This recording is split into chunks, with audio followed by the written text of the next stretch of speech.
Good afternoon and welcome, everybody. This would be the Jeff Cameron Show right here on 97.9 ESPN Radio. Great to be with you. Thanks for tuning to us. I'm Jeff. That's Tom. We're online, ESPNTallahassee.com. That's where you go to listen live via the streaming free always.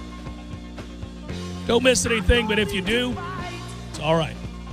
All 3 hours posted upon the conclusion of the show to iTunes and in our own audio vault. You can always email the program if you like, JCS at 979 ESPNradio.com. Find me on Twitter at JCameronShow. WTSM app, good for mobile devices. Hello, YouTubers. Hello, Periscopers. I hope you're well. U.S. Open underway. Tiger and Brooks Koepka teeing off much, much later. In fact, in that 5 o'clock hour, which is good. Tom and I were just celebrating the fact that we got golf into the late evening tonight. Upon the conclusion of the show, you get that too. And, hey, maybe on the way home, I'm listening to the soccer guys. I'm eager to get to the house to watch the golf, and then we'll settle in for the NBA Finals tonight. It's a good sports night. Yes, it is. Prime time golf. I wish we had more of it, but we'll take it when we can get it. You know, by the way, another little check mark. Phil Steele, it's out. Oh, is it really? Oh, buddy. Yeah, it's about that time. You know, he's got, well, if you haven't picked up the magazine yet, just so you know, he's got Alabama. Shocker. Clemson, shocker. Georgia, shocker. And Michigan go into the college football playoff. Everybody's in love with Michigan. So that string of picking Florida State for years and years is finally over, huh? We finally scared him away? I think he's like, that's a bit much. Actually, he's a little bit more bullish on us than a lot of people will be. Oh, no. He likes us. No, that's good. That's good. I'm fine with that. He should like us. I think he's overestimated us each of the last 4 or 5 years. Well, let's see. It's 2019. He couldn't have overestimated us in 2014. I think he picked us to win the title, didn't he? I mean, we went undefeated. undefeated. If he did, that's an overestimation. We went undefeated. We did. I mean, I don't... Somehow, some way. I don't think you get... That's a result. He thought the process would look cleaner, I'm sure. Oh, I'm sure. But it wasn't a crazy prediction to pick us to go play for a national title. We had one, and we did win 29 straight games. He was right. If we don't turn it over against Oregon, we are going to win the national title. So our just desserts for playing with lack of enthusiasm for all season. Yeah, lack of leadership. That was the beginning to the end of the locker room. But that said, that wasn't an outrageous claim. I just, it's interesting. I know that Willie has a lot of pressure, but I don't really think the team will be looked at by many as even being of any significance at all. We're not even going to be talked about going into the season, other than, are they going to fire that guy? I mean, that's the conversation that will be had nationally. Yeah, it already started months ago. I mean, you think about it, he's had 1 year, and in spring ball, the articles on SI.com and other places said he's on the hot seat. Oh, yeah. Well, we don't – in my lifetime, I've watched the hot seat grow ever closer. It's like the ding-ding. It's like waiting in the wings, smoking a cigarette, the hot seat. It's just this seat on fire, like sitting over there smoking, going, I see you. You got problems. You ain't going to make it. I'll be by to see you soon. That's the hot seat. Christopher Lloyd and Angels in the outfield. He's got 6 months left. Yeah. Smoked all his life. Yeah, but that's the hot seat. Doesn't even know it yet. Yeah, I'm liking. We got a new character, the hot seat. He's around the corner. But he used to hang out in the distance. He used to be a guy that'd be miles from your program if you'd only been there a year. Now it's like after 1 year, he's like, how you doing? Well, he needed new work after he got bumped off of SportsCenter. Remember, wasn't it Sean Salisbury somebody used to sit on the hot seat and he and Geek Boy used to yell at each other. It was either that or the hot seat was the interview that they had, and it was like 90 seconds on the hot seat coming up tonight at 6 on SportsCenter. I forgot about that silliness. Yeah, but that was when he and what's his face? Well, they had John Clayton and Sean. Yeah. What a combination. Oh, man. One looked like what Sean Salisbury liked to take pictures of. Well, and if you guessed somebody would do it, you would think it's the guy on the right with the glasses. Yeah, remember that? You're right. Oh, I haven't seen. Is Clayton still around? Is he doing his thing? So ESPN dropped him from a full-time role a while back, but he has a radio show out in Seattle, and he's still doing some writing out there too. Why'd they drop him? He was great. I think he's like he's not as nice, but I think he's like the Kirkjian of the NFL, man. He loves the NFL. Uncomfortably so. Yeah. He does indeed. Anyhow, I'll give you some updates here. A lot of the top names don't tee off till later, although there are some big names on the course, and that includes a certain guy that I got to give Trey Jones credit for. He said he thought it was his time. Ricky Fowler, who currently leads, is 5 under through 15 holes, and he was raised in California, born out in California, and everybody talks about having the knowledge of how to putt on Poa annua. Like that, it's a big damn deal that a lot of guys born on the East Coast do not win on the West Coast, and guys on the West Coast don't win in overabundance on the East Coast, and the ones that do are the all-time greats that can putt on any surface, and, Tiger Woods wins anywhere he plays. That's why he's Tiger Woods. But that a lot of times the horses for courses thing can never be truer than when you talk about guys who grew up on that grass. And last night I interviewed one of the 15 amateurs that is playing in the tournament today, a kid named Noah at Georgia Tech. He's just a junior. He told me, and he's from Chico, California, and he told me that, having knowledge of how to putt on these is of vital importance because you can't putt downhill on that and expect to get a true roll. You don't get it because it gets eaten up and it'll bounce every which way to Sunday. You've got to putt. You want to be below the hole at all times. And so that's why hitting into very small greens, okay, there's a premium on if you miss below the hole. Do not go long. You can't score. And so translate that, Ricky Fowler knows how to play that course. Phil Mickelson knows how to play that course. Obviously, you've got other big names that know how to play that course, but if they're consistent, it's because they're keeping the ball below the hole. That's interesting. I don't know that I've ever had the chance to putt on Poa greens. I don't think I have. But if you don't have a fair crack at a straight shot at a hole in, a PGA level or USGA level tournament, that's brutal. Well, and they talk about how the way you, over the course of several days, learn about what it's going to do is you have to take into account the foot traffic. You have to take into account which way the grass is, because it grows thick and fat. It turns, and you got to start taking weird. And of course, the ocean. Well, and you can see it. It's got different colors to it and all that kind of stuff. It might be the way it's pulling, or it might just be the uneven nature of the grass. Like think about what was it, Chambers Bay in the U.S. Open years ago. Everybody hated that course, but remember those greens? They were spotty. Yeah, it was crazy. Some bad Poa right there. That was awful, and Spieth tore him up and did a great job. He's the only guy that thing down. He's the only guy that can make putts. Well, the good thing about this course is I have it on the background. That's why I turned around. But the greens are lush. They're soft right now. Well, they got the marine layer that came in there, and if it stays that way, guys are going to go low. Right, and they are currently. There's a lot of players under par and a lot of players that are recognizable that are under par. We'll see if it holds into the evening. But I looked up some fantasy golf weather. My buddy out in Dallas does fantasy sports and DFS weather. Cool job. And he says that Thursday through Sunday, it's going to be pretty ideal. These first 2 days, there's going to be fog in the morning, and then it's ideal golf conditions without crazy winds.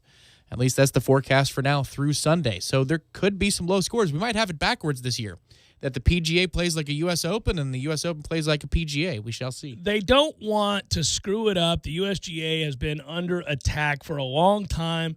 They've made some mistakes in the past. There's no getting around that. So they don't want to.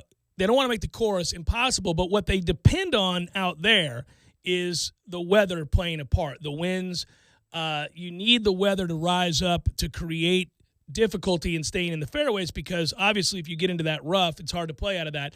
But if you don't have winds and it stays moist and you can fire at the pins, they're going to go low. You're going to have a bunch of 67s out here today. But the interesting thing is, if it gets sunny for a couple of days after this, it will burn out quickly. That's the weird part. As I'm watching the shot-by-shot or the featured group coverage this morning, or listening to live from, I got my cable back last night so I could watch the live from.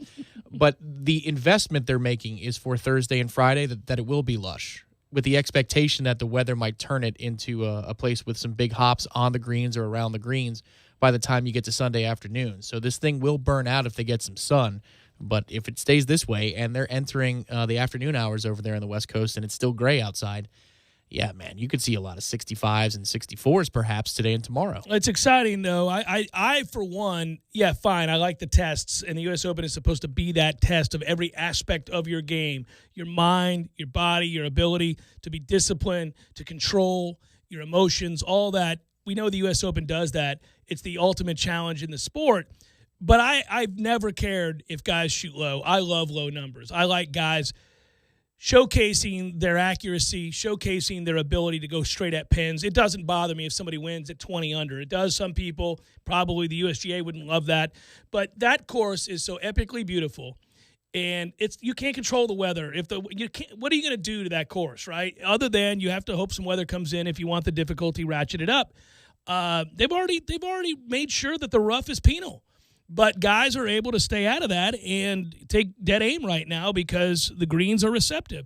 But if you're going to give me a leaderboard on day one where Rory McIlroy is currently 3 under, Ricky Fowler is 5 under, Gary Woodland is 3 under, there are huge names, Leishman and I mentioned Louis Oosthuizen. Jon Rahm is 2 under. He started off red hot. Bryson DeChambeau is 2 under. Xander Schauffele, another great player, is 2 under. He is consistent, isn't he? He's a top 10 machine in the majors, and he's a guy whose game, translates. Sergio Garcia's 2 under par. I didn't see that coming. I don't think he'll be around on Sunday to challenge, but Hideki Matsuyama, who's had a real good year, is there at 2 under. Jason Day is at 1 under. Former champion Graham McDowell, who won here, is at 1 under. Tommy Fleetwood's at 1 under. You got big names, and Tiger and Brooks and all those guys don't go off till later. And I was talking more about, I forgot it's not a 70 par, but I was talking about, like a 5-6 under number. And if you look at the 2000, this is interesting how quickly Pebble can get away. The USGA can let something get away as well. Mm-hmm. But in 2000, after the first round, Tiger led the way,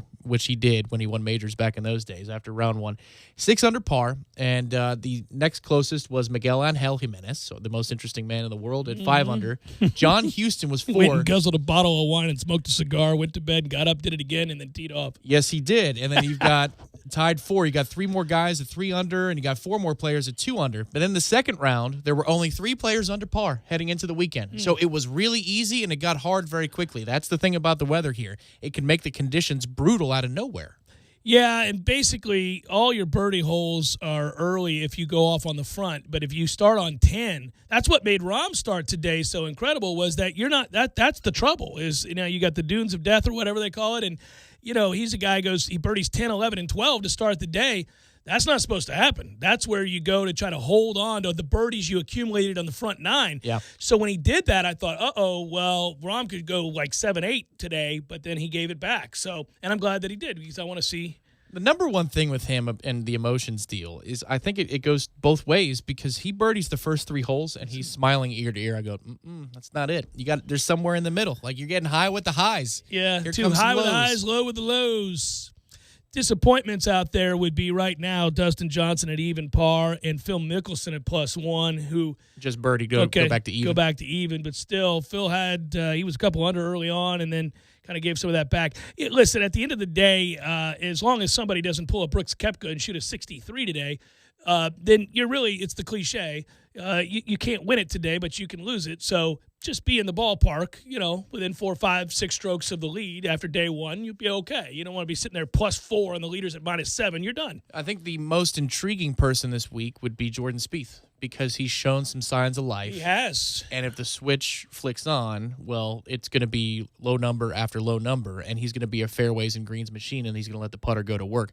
Also, it should be noted, too, you talked about foot traffic, and if the greens are moist, get your putts in now. There's not a lot of break on these greens, but still, if you're going to roll some in, you better roll some in on Thursday and Friday because then after that, it's kind of a luck deal, unless you're on a par 5 or a scoreable hole where you can get really, really close to it.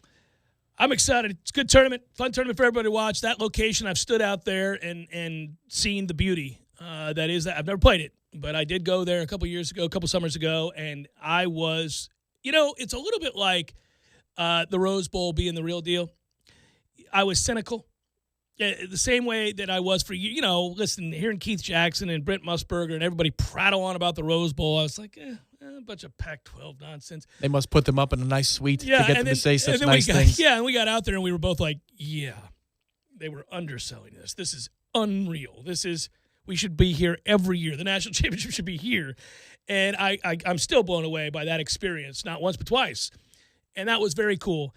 Pebble Beach, same thing. I'm always like, well, listen, I'm sure there are probably 4 or 5 locations in golf, any number of the British Opens, certainly Augusta.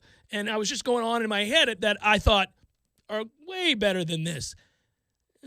It is unbelievable. Well, it is breathtaking. Personally, I think this is what high-definition television was made for. Yep, that and hockey. Well, yeah, I mean, the sports, yes, but you talk about the backdrop of the ocean waves. I mean, you're putting your TV to the test, and when HD first came out, and I remember watching clips, they'd have old clips of places like Pebble Beach or rolling beaches, and then you've got some foreground of actual nature. You're like, oh, my God, the contrast. That's what this is about, man. Get you if you need a 4K, go get you a 4K for this one. I've talked to a number of people who have played it, and they all say that when you get out there, you're nervous to play it because you understand what it represents, but also you don't want to play ugly golf in such a beautiful place. So you don't want to disgrace the course in the backdrop by slinging it all over the lot. Just give yourself an opportunity to hit the shots you see on television. And really, by virtue of just keeping it in the fairway, you can recreate some of the greatest shots you've ever seen. But obviously, you're in the rough all day. You're not going to score. And for guys like you and me who aren't professional golfers, if you're in that stuff, well, you're throwing up a 120 and you're making a mess of the place. Yeah, I'm pitching out 80 yards and then hoping that I can reach now from 150 instead of 230. Right, yeah. Right, yeah. So you just want to go. And I've played Sawgrass, and you know, it's not Pebble Beach, but I remember that same sense of nervousness because you step out there and you're like, I watch the TPC every year. I know what this is. I know where this is and where Phil hit from and where Tiger hit from. And you're like, just don't be an a-hole, man. Keep it on the grounds because they make you have a caddy. I don't know. I hate that rule. I understand people like it. I don't. I don't like going places where they make you have a caddy. You should have a choice. I don't want a caddy. Sawgrass gives you a caddy, huh? Yeah. Well, they did the 2 times I've played. They did. I don't know if you have to have a caddy now. I'd like to find out. So let's find out. Someday. Let's talk some basketball in a moment. Jeff Cameron Show, 97.9 ESPN Radio.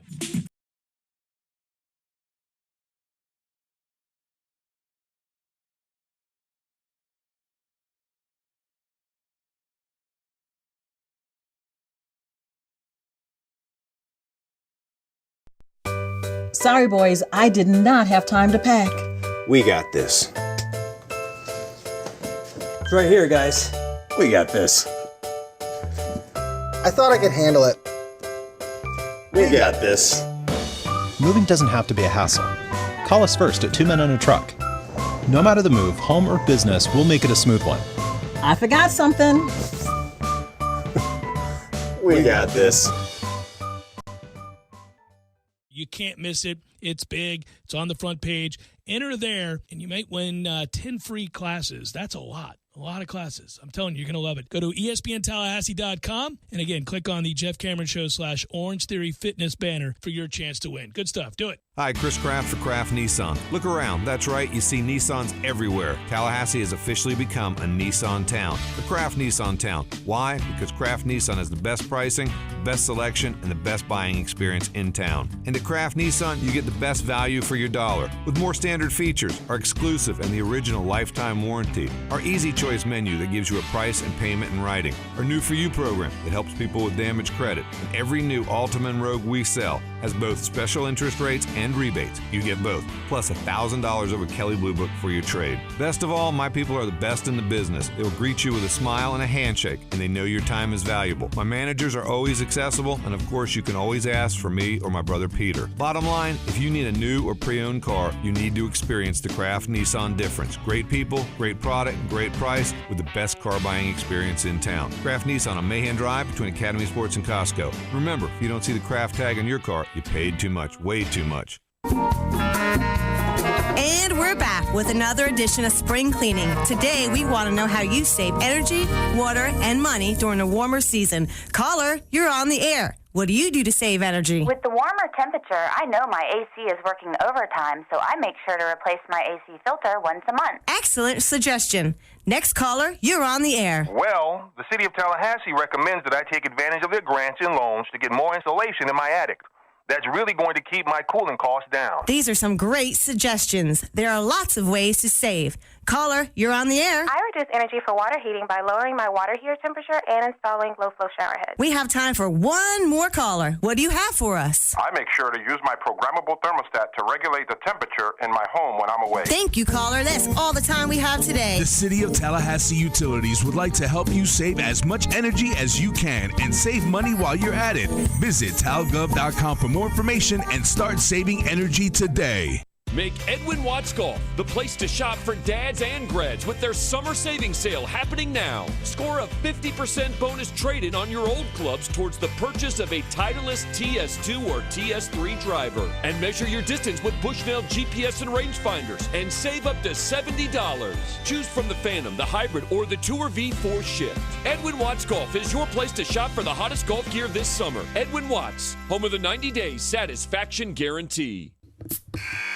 Yuengling Golden Pilsner, a highly sessionable beer, golden in both name and color. Yuengling Golden Pilsner is the perfect balance of hop and malt character for crisp and smooth thirst-quenching refreshment. Cheer for your garnet and gold with Yuengling Golden Pilsner. Yuengling, brewing good times for 190 years. Must be 21 or older. Please drink responsibly. A message from local beverage distributor Triangle Sales. Thompson Services of Tallahassee, LLC, has been servicing the Tallahassee area for over 20 years with a variety of services from tire repair, new and used tires, changing of big truck tires, and 24-hour roadside service. Thompson Services of Tallahassee also will detail your car to perfection with wash and wax and a variety of affordable packages to have you riding nice and clean. Thompson Services of Tallahassee is located at 3014 South Adams Street, right across from Planet Fitness. Call for a convenient service appointment at 850-284-5907.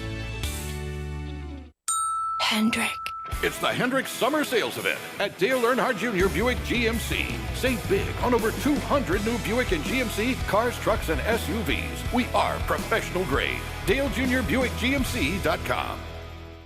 Pockets Pool & Pub congratulates the baseball team on winning the Baton Rouge Super Regional. Pockets Pool & Pub, 2810 Sharer Road, and right next to the non-smoking Sharky's Lounge. Good luck in Omaha.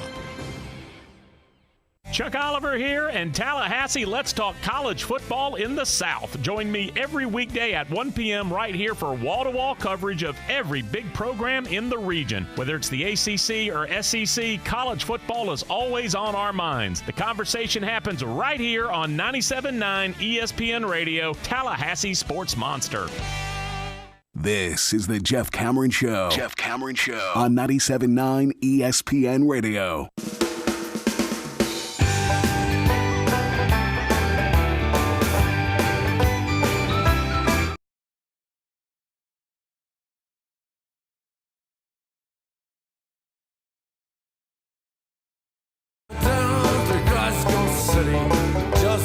And the game will come down to my man Pascal.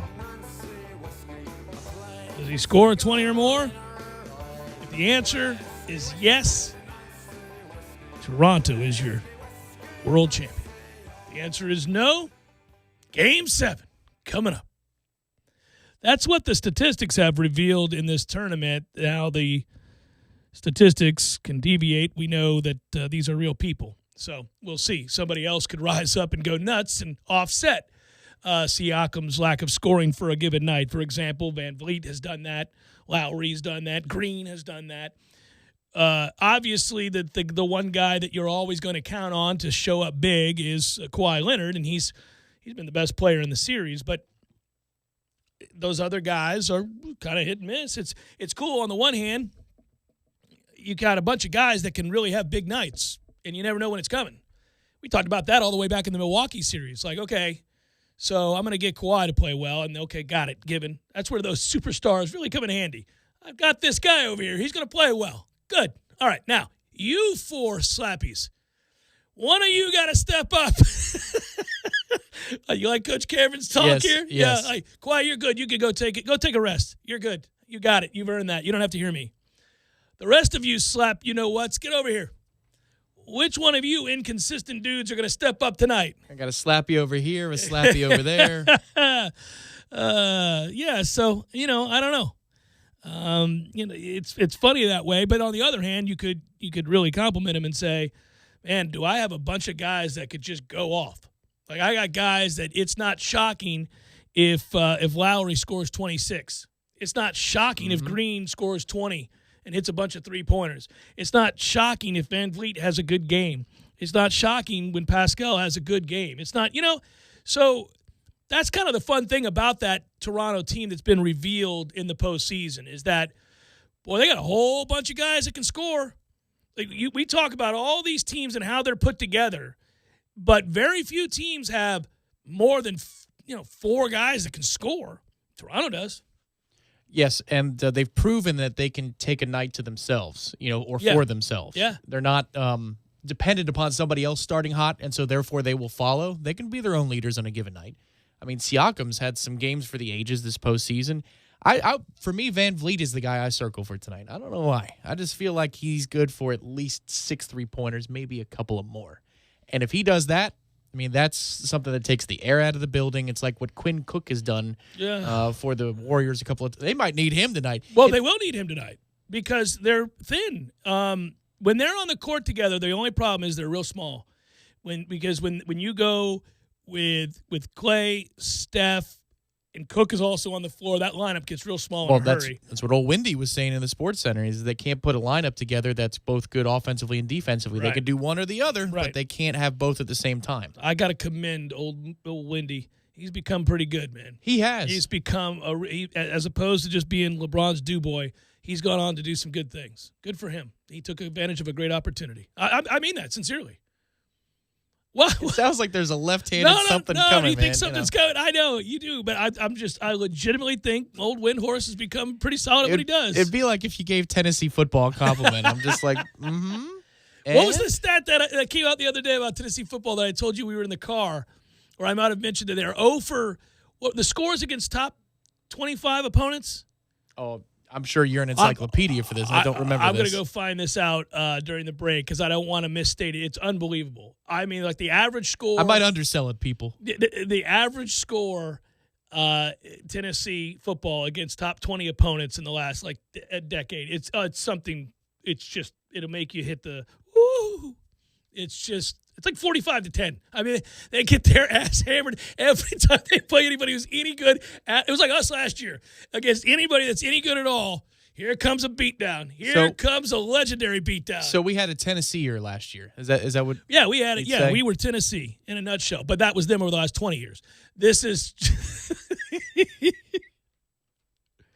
Hey, man, it rolls downhill. Things are tough. You gotta find somebody. Oh yeah. You gotta find some. Oh look, there's Tennessee. What do you got to say? Nothing. Yeah, I don't think it's coincidence that we've talked a lot about Kansas football. I don't think it was just for Les Miles. But I'm talking them up. I'm talking old grass eater to make a difference. I'm ready to see some things. I can't wait for that Kansas BC matchup. I'm still excited. Legitimately, I'm excited about that game. I am legitimately excited about that game. You are until you get through a quarter Nope, and you're like, all right. Nope. You're wrong about that. So you're going to host a watch party for it? I can, sure. You should. I'd be happy to. Who wants to come meet me for BC and Kansas? I think a lot of people be on would. the ACC network. It's going to be awesome. I'll come in there waving the flag, Get buddy. a free sugary shot, 21 and up, for every point that's scored. Why is it going to be a sugary shot? What is a sugary shot? Well, it's just like one of those, I can't do those fruity ones. Well, I mean, it's not necessarily fruity. They can be sour, too. But Oh, they're just, like sour. yeah. I don't want to name them because usually they're insensitive, the names of these shots. Yeah, it's really crazy. Shots have a history of being overtly racist or, just making fun of certain stereotypes. Right. You don't order a Guinness shot, with the Kahlua over in Ireland. Yeah. You probably don't. Yeah, give me an Irish car bomb. Really? Yeah, that's true. I hadn't thought about that. Shots are generally derogatory against something or somebody. Like a mind eraser is pretty neutral. Very neutral. But there's another name for a smaller version of a mind eraser that they used to do over at Poor Paul's. And a blonde girl? What is it? What would it be? No, I couldn't. You're not even allowed to. I'm not even allowed to. Can't even say tell you it, the ballpark of it. Yeah. No, I hadn't thought Something about Bob that. Knight would say. How about that? Or Bill Parcells. Definitely. Maybe in the late 60s, early 70s. Given conflicts that this country had. There you go. Give me a okay. Give me a shot of if it's Mike Ditka, he's yelling, "Give me a shot." You're like, "Oh, here it comes." What's that drink they call? Just so he could say it, even though he knows it's wrong. No. He knows it's a mind eraser, but he just wants to say what's inside. Man.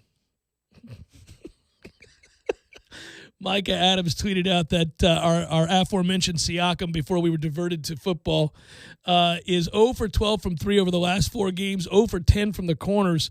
Golden State is leaving them wide open. My man, I'm going to need you to hit some shots. I mean, he went nuts in the first couple of games, and now They're not getting anything from him. It's no coincidence that they're having problems. I need you to hit those shots. I think that's a good stand-up bit. Is if like Shots? you just want a free chance to say something inappropriate. Completely. Just make up something and then say, I thought it was a shot when you're at the bar. And, the truth of the matter is, one of the things that I did when I did the 2 times that I did the stand-up for charity was I did a thing about veterans of World War II that were still around or Vietnam. And if you're at Thanksgiving and the things that you let them go, you just go, oh, that's granddad. And he's from a different time. You don't even try. We're not going to get into that argument. The man was shot 4 times. Let him say what he's going to say. What's amazing is the chess moves they pull to get there. You're talking about Thanksgiving 1999 when we had a visit from an old friend. I had an old friend. You're like, no. Oh, no. You start getting uncomfortable. Wow, he's like Houdini. Yeah, he found a way to flip it. And I knew it was going to happen. And I didn't want to serve him that softball, but there it was. Middle, up, and here it comes. The zeros took him from him. Get ready. Yeah. Here it comes. You know what else they were called? No. We don't need to know that. It's the Jeff Cameron Show.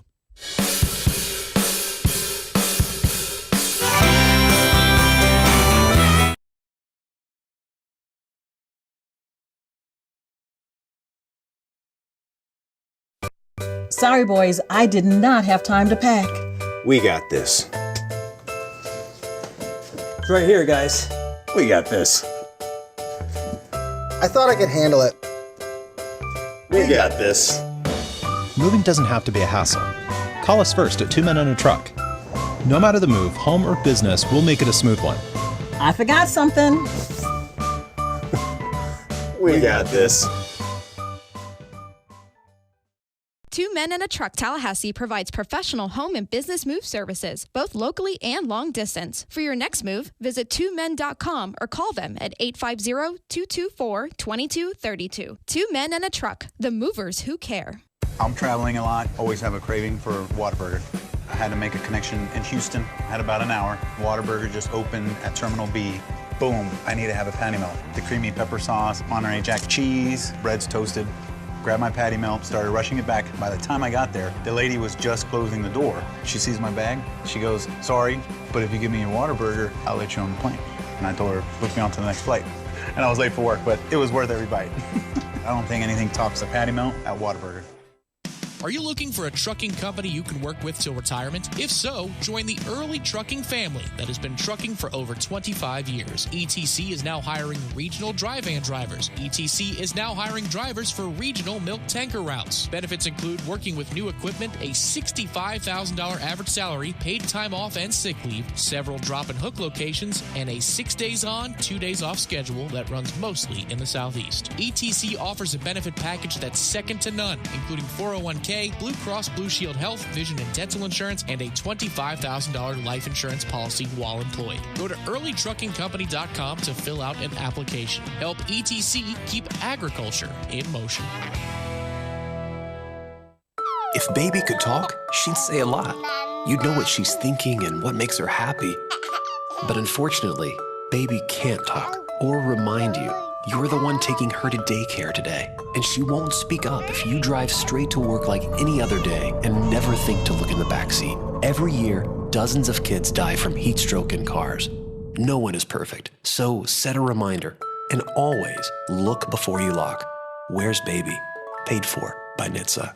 Lane's Medical Shop in Colquitt, Georgia congratulates the baseball team on winning the Baton Rouge Super Regional. Lane's Medical Shop, now located in Blakely as well as Colquitt. Check out Lane's Medical Shop, DME, on Facebook. Good luck in Omaha. Sí, very intrigued by the Dan Le Batard Show on ESPN Radio. Stephen A's larger point that Magic Johnson might have been a tough boss. That's probably fair, what he's saying there. And I told you when he was hired, he's super impatient. He quit coaching after 17 games or whatever it was and took Vlade Divac's beeper and threw it up against a wall because it went off during a meeting.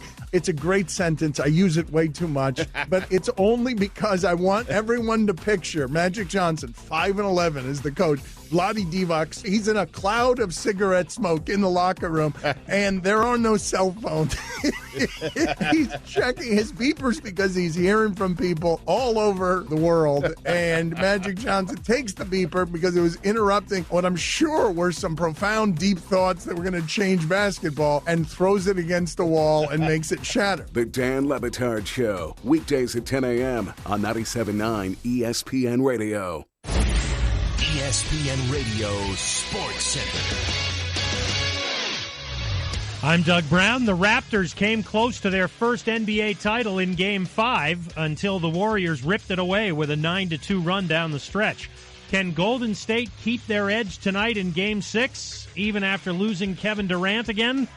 It's the last game at Oracle. They're going to go in knowing that it's obviously still an elimination game. Maybe the crowd will lift them up. To me, the X's and O's we could talk about, they have some challenges, Rachel, because they can't put out a good offensive and a good defense team at the same time right now. It's a real issue. But to me, the biggest X factor is whether they've got that spirit. Brian Windhorst on The Jump. Coverage of Game 6 starts at 8 Eastern on ESPN Radio, ABC, and the ESPN app. Hornets guard Kemba Walker says he'd like to stay in Charlotte, but he will meet with other teams in free agency before making a decision. Walker also says he'd be willing to take less than a Supermax deal to stay with the Hornets. The Patriots make a trade with the Lions to get tight end Michael Roberts. New England's still trying to rebuild the tight end position after the retirement of Rob Gronkowski. Detroit gets a conditional 7th-round pick.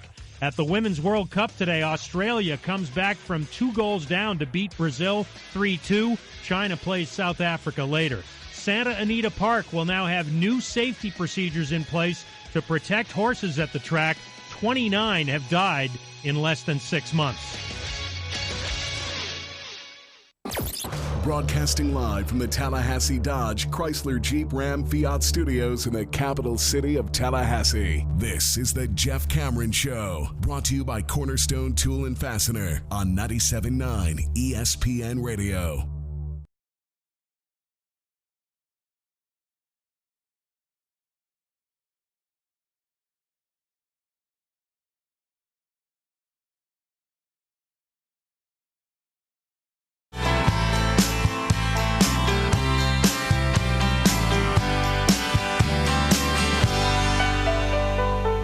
I heard you brag about the boys you took. Jeff Cameron Show, 97.9 ESPN Radio. It's a hell of a thing to come back and then be on the cusp of a very violent sneeze. These are things in radio that people don't know about. That's the danger of live radio, sir. So did you fend it off? I'm in the process. Okay. There's a trick. Doesn't always work, but it gives you a fighting chance. Look to the light? No, that makes you sneeze. Yeah, And by the way, that's clockwork for both of my boys. If they get out of the car and it's really sunny outside, almost in unison, boom, here comes the sneeze. For me, after a workout, I usually have a 2 or 3 minimum sneeze fit. That's crazy. Mm-hmm. After a workout, you just start sneezing crazily? I do. Means I had a good workout. I won't be around you after these workouts. That's fine. That's 2 and 3 sneezes. Texas A&M has become the first SEC school to approve expanded alcohol sales at their athletic events. Here we go. Drunk rednecks everywhere are excited about today because that's opening the door right now. Shig-a-dig-doo, Johnny, they did it. Boy, saw a couple of those. We gonna get loose. At LSU Stadium last week. Mostly great, awesome people, but there were a couple of aggressive guys. Mostly. You are correct. There was a LSU fan last week who asked me about the standard at FSU and the rules and all of that. I'm like, oh, no, we're walking around with beer at our stadium. We're doing whatever we want to do with the beer at our stadium. I just don't understand it. I'm like, well, we were hoping that you would have implemented the new rules for this weekend while we were in town. That would have been gracious hosting, but instead, nope, got to wait, got to go shuffle off to the corner of the outposts of the stadium there. I'll tell you what, I'll make a trade with them. They can have beer throughout if we get their grandstands. Straight up. So we talked about this yesterday on Headlines, that here's the deal, and I should bring it up in this forum as well, as we're on the cusp of playing in the College World Series. The team we're facing, Arkansas, is said to have immaculate facilities, and their baseball stadium in particular is one of the best in the country. LSU and Alex Box Stadium, legendary, what an atmosphere, but it also has been greatly improved since the newer version was built, if you will, and they have the walkthroughs there in the grandstand, standing room only. Obviously, they got luxury boxes. They have a third tier. It's absurd, right? It's the amenities at that stadium are a draw. It's an event. You would want to be there. Now, winning 6 national championships certainly helps that. So, chicken or the egg argument, would that be the case if they didn't have 6 national titles? Probably not. But that is their pride, right? That's their crown jewel. And to be sure, it is as impressive of a college baseball facility as there is in the country. I am told Mississippi State currently has the nicest facility in all of college baseball. Great. Here's the deal. When we're competing against that for recruits, you could see how you would feel overwhelmed. If you're trying to get a kid who has no prior ties to the university, he's just objectively going on his recruiting visits. He's one of the top baseball prospects in the country, and Florida offers him, and Georgia, and LSU, and Arkansas, and Mississippi State, and Florida State, and Miami, and we're just looking at the amenities and facilities and history and all of the stuff that goes into baseball. We really don't have a chance. I mean, that we are so dwarfed by what they have at LSU. Okay, well, I can live with that. Again, that's the byproduct of winning 6 national titles. We're not competing intensely with kids that are either going to LSU or Florida State. We're more directly competing with Florida, right down the road, who is an arch rival, and they are going to go through a severe undertaking with their stadium, and it's going to be something that laps ours, and that's disappointing to hear. But it would do us no good right now to build a 10,000-seat baseball stadium because we couldn't fill it. People wouldn't go. You're not going to get 10,000 people going to Florida State baseball games. It's interesting. Back in 92, 93, 94, 95, when I would go to Florida State games and sit around at Dick Hauser and, midweek game, just loving life, right? And then later on, I started to, as I fell in love with it, want to see what else was out there. And so anytime I went to another campus, well, first of all, I traveled down the old Mark Light there with Miami, and their stadium's garbage. And I was like, okay, good. We got a better stadium there. And, of course, Florida Stadium's never been better than ours, so you'd go down there and you'd be like, yeah, that stadium's garbage.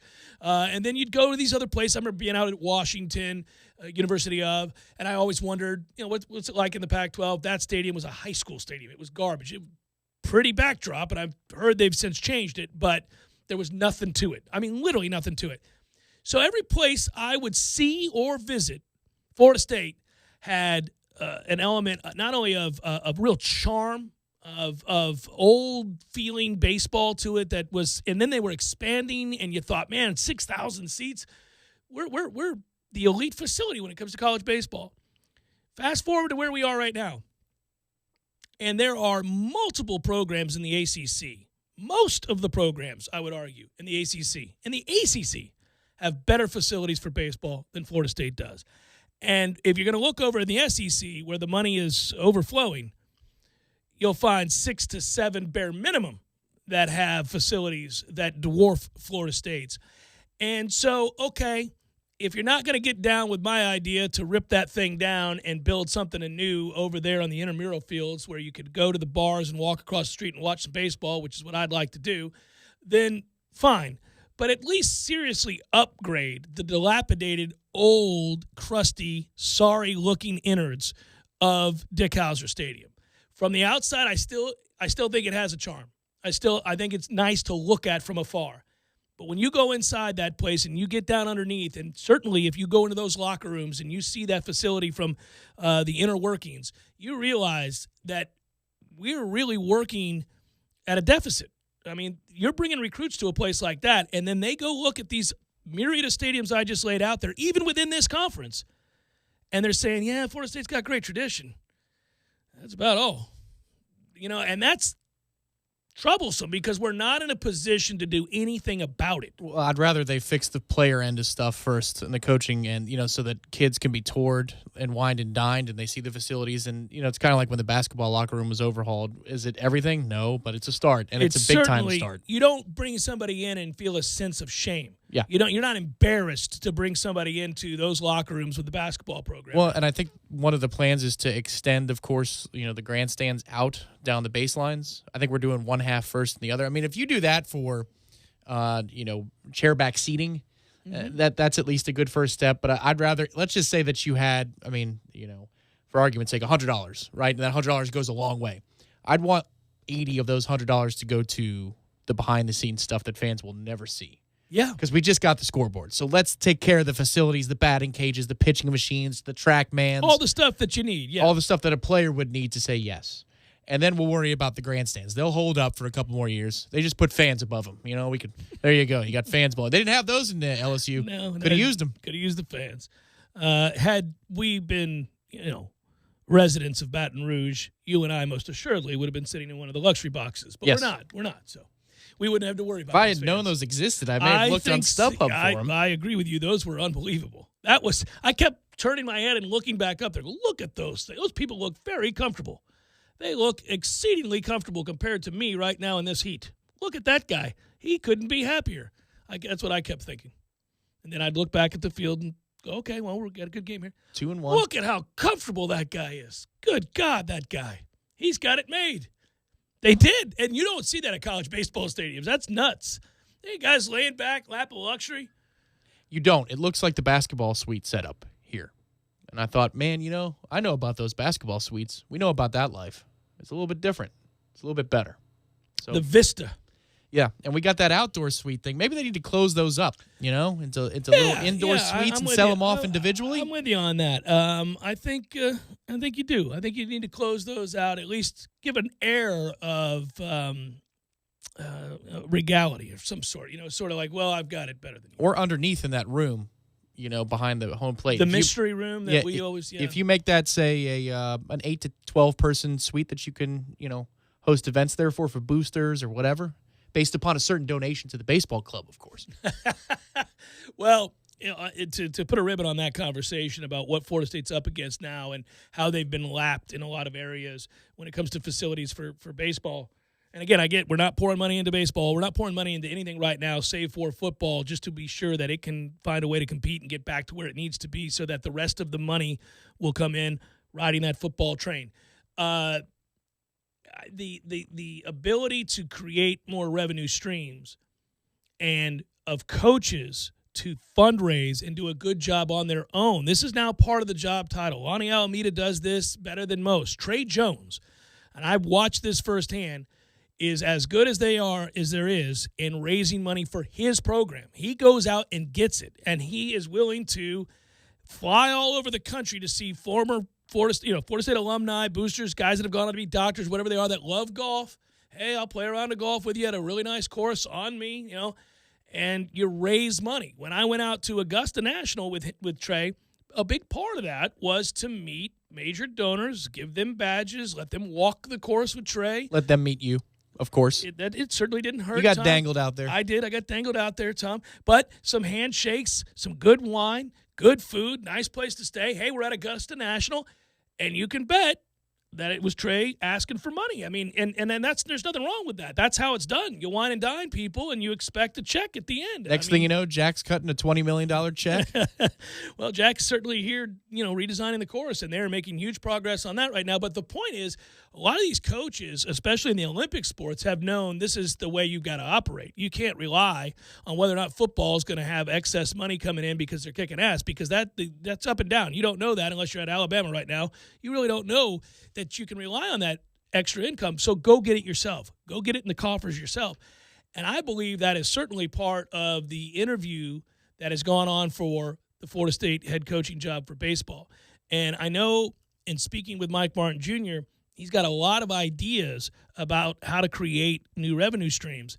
At LSU, we saw firsthand a myriad of ways in which you can make more money for the program. And they had created an awful lot of ways to make more money for baseball at LSU. Well, I can tell you there's one easy way, and even though there is the ability to purchase beer throughout Dick Howser Stadium, if you had a tented area, perhaps exclusive over there with air conditioning and a big screen television like the one we visited at Alex Box Stadium. May have visited both days. I don't know. Yeah. I can't confirm that. But what I can confirm is in that theoretical place, they have big enough fans that it is a 15 to 20 degree respite from what's going on outside.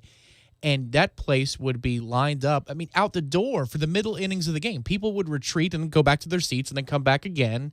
And there it is. It's almost like its own floating club level. And it sounds kind of rinky-dink, but it works. And it brings in an awful lot of money. Well, think about this. They charge $20 just to get a band to get into the tent, just so you can have access to the beer that you're then going to pay for. So that right off the bat, you get 2 free beers. I got it. But just right off the bat, you're getting that money. Correct. And, yeah, I think that you could do something with the craft beers in those corners or have a certain, enticing draw. I don't know what, Well, but think about as hot as it gets, right, during the season here, especially towards the end of the year. You don't even have – maybe you just want to roll it out once we get to late April, early May.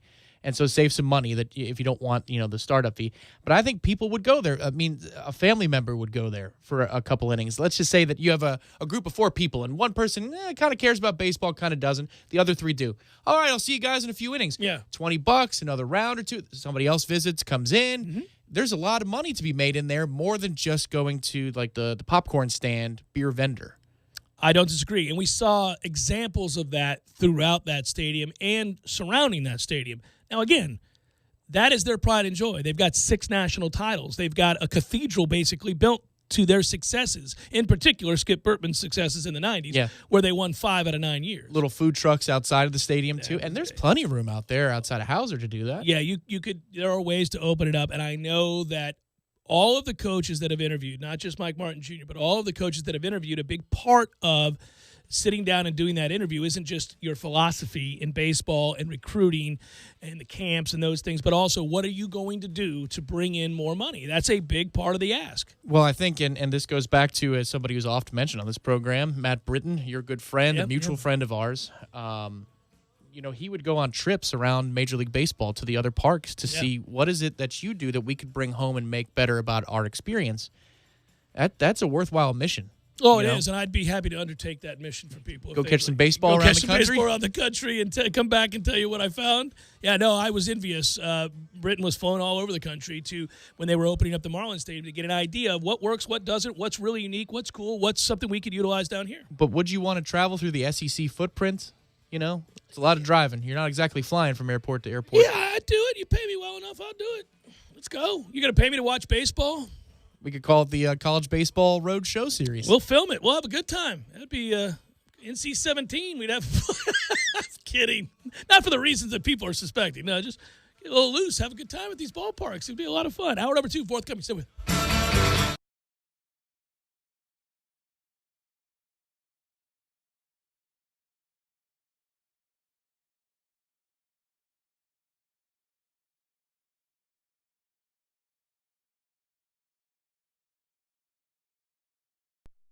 Sorry, boys, I did not have time to pack. We got this. It's right here, guys. We got this. I thought I could handle it. We got this. Moving doesn't have to be a hassle. Call us first at 2 Men and a Truck. No matter the move, home or business, we'll make it a smooth one. I forgot something. We got this. We're back with a state champion. That's right, a state champion head coach. His name is Titus Nixon. He is the basketball coach at St. John Paul II Catholic High School. Coach, how long have you been involved with athletics at JP2? So I've been involved for 8 years as a coach. I was an assistant, and then 2 years as the girls basketball coach. And then I just completed my 5th year as the boys basketball coach. I also spent my junior and senior years as a student at JP2 in the early years of the school's beginning. What does it say, though, about the culture of an institution that you graduate from there almost 15 years ago, but here you are still spending your time back at that school? I think it says a lot. The fact that my wife didn't graduate from JP2, but we both felt drawn back to help in some way. And we weren't even living in Tallahassee, and we always had this thought of, man, it would be so neat if I could go back and help in some way. And when I was named the coach 5 years ago, It was very special, and people thought I was crazy when I said in 5 years we're going to win a state championship. Maybe even I thought I was a little crazy, and it was just so cool to see the program develop over these last 5 years. And we've seen that in many of the sports at JP2. We have so many committed coaches, so many committed teachers that really lay it all on the line day in and day out to try to provide a great atmosphere and a lifelong positive experience for these students in their high school years. Coach, thanks for your time. For more information about athletics, academics, student life, visit sjpiichs.org for St. John Paul II Catholic High School. When it comes to their kids, dads don't have favorites. When it comes to their tools, they do. And the Home Depot has every one of them. Top brands like Makita and DeWalt. Exclusive brands like Ryobi, Husky, and Rigid. Even Milwaukee, with an M12 12-volt 5-tool kit, now just $199. Today is the day for Do It. And for Dad, with the best selection of his favorite tools only at the Home Depot. More saving, more doing. Offer valid through June 19th while supplies last. Hendrick. Find new adventures, find new roads, find a new car buying experience at the all-new Dale Earnhardt Jr. Chevrolet. Save big at the Hendrick Summer Sales Event all month. Get a 2019 Chevy Silverado 1500 truck, up to $12,000 off MSRP. That's right, up to $12,000 in savings. Find honest, trusted service right here on Tennessee Street or shop DaleJuniorChevy.com. Not all vehicles will qualify for maximum discount. Must finance with GM Financial plus tax, title, license, dealer installed options, and dealer insurance. See dealer for details. Lane's Medical Shop in Colquitt, Georgia congratulates the baseball team on winning the Baton Rouge Super Regional. Lane's Medical Shop, now located in Blakely as well as Colquitt. Check out Lane's Medical Shop, DME, on Facebook. Good luck in Omaha. Shot side, rebound, score! The playoffs are here. The Corner Pocket is your home all spring long for all the heart-pounding moments in the NBA and Stanley Cup playoffs. It's held in a shot, safe, rebound! The Corner Pocket on Appalachian Parkway next to Earth Fair is your headquarters for FSU and Major League Baseball. Trivia Tuesdays, beer bingo Thursdays, and of course, all the moments you'll never forget. For the championship! The Corner Pocket Bar and Grill, 2475 Appalachian Parkway. Tallahassee loves the Corner Pocket. Tallahassee Dodge Chrysler Jeep Ram is the Jeep headquarters of America. We've purchased over 100 Jeep Renegades, and they've all arrived and are on the lot for immediate delivery. 2018 Jeep Renegade Latitude with MSRP starting at $25,120. On sale now for $18,870. That's a savings of $6,250. A new Jeep starting at only $18,870. Those prices are unheard of and can only be found at your Jeep headquarters of America, Tallahassee Dodge Chrysler Jeep Ram. No other dealer can offer you this kind of savings. We buy in mass quantities and pass along the savings to you. 2018 Jeep Renegade Latitude, starting at $18,870. Payments as low as $299 a month. On the corner of West Tennessee and Capitol Circle, where we're right on the corner and always right on the price. Check us out on the web at TallahasseeDCJ.com. All prices include rebates and incentives plus tax, title, and dealer fee. State number 18J605. Must finance through Chrysler Capital and qualify for all rebates and incentives. Hardee's used to think bowls were useless dishware. Then we created the new Loaded Hash Round Bowl. Crispy potatoes, fluffy eggs, sausage gravy, melted cheddar, and crumbled bacon. Now part of our 2 for $4 mix and match deal. No longer are bowls just college football games you can nap to. Now they're loaded with Hardee's delicious breakfast favorites and in our 2 for $4 mix and match. Try a bowl today. They're actually really useful. Hardee's, because it tastes better. Available for a limited time during regular breakfast hours at participating restaurants. Tax not included. Price and participation may vary. Driving every day from the Tallahassee Dodge Chrysler Jeep Ram Fiat Studios. This is 97.9 ESPN Radio, WTSM, Woodville, Thomasville, Tallahassee. ESPN Radio Sports Center.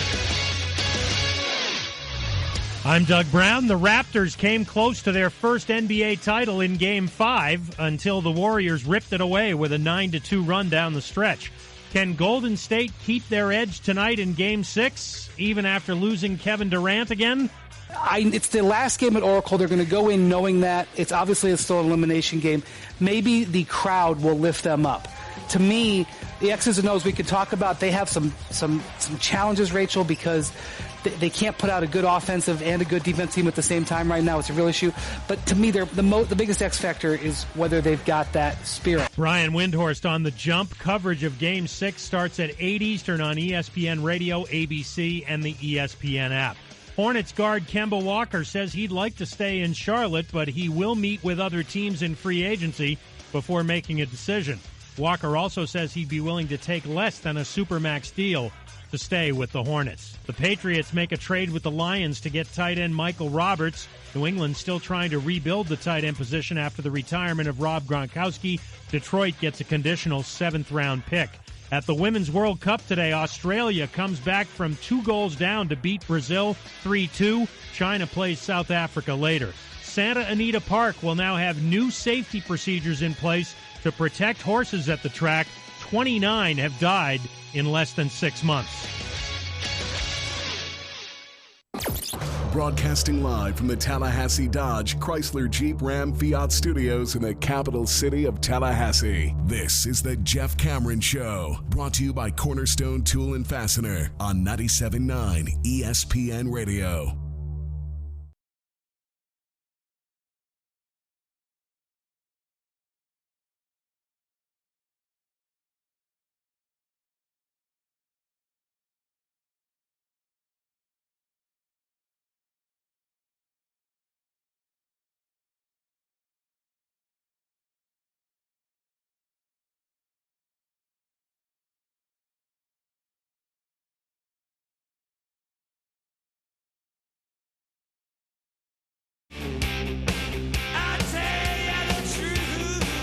Hour number 2, Jeff Cameron Show, 97.9 ESPN Radio. Thanks for tuning to it. I'm Jeff. That is Tom. We're online, ESPNTallahassee.com. By the way, the show is posted upon its conclusion every night to iTunes, where you can go and listen in at your leisure. Just download it there, and I appreciate you listening. By the way, you can email us, jcs at 97.espnradio.com. Find me on Twitter at JCameronShow. Hello, YouTubers and Periscopers. And don't forget the WTSM app.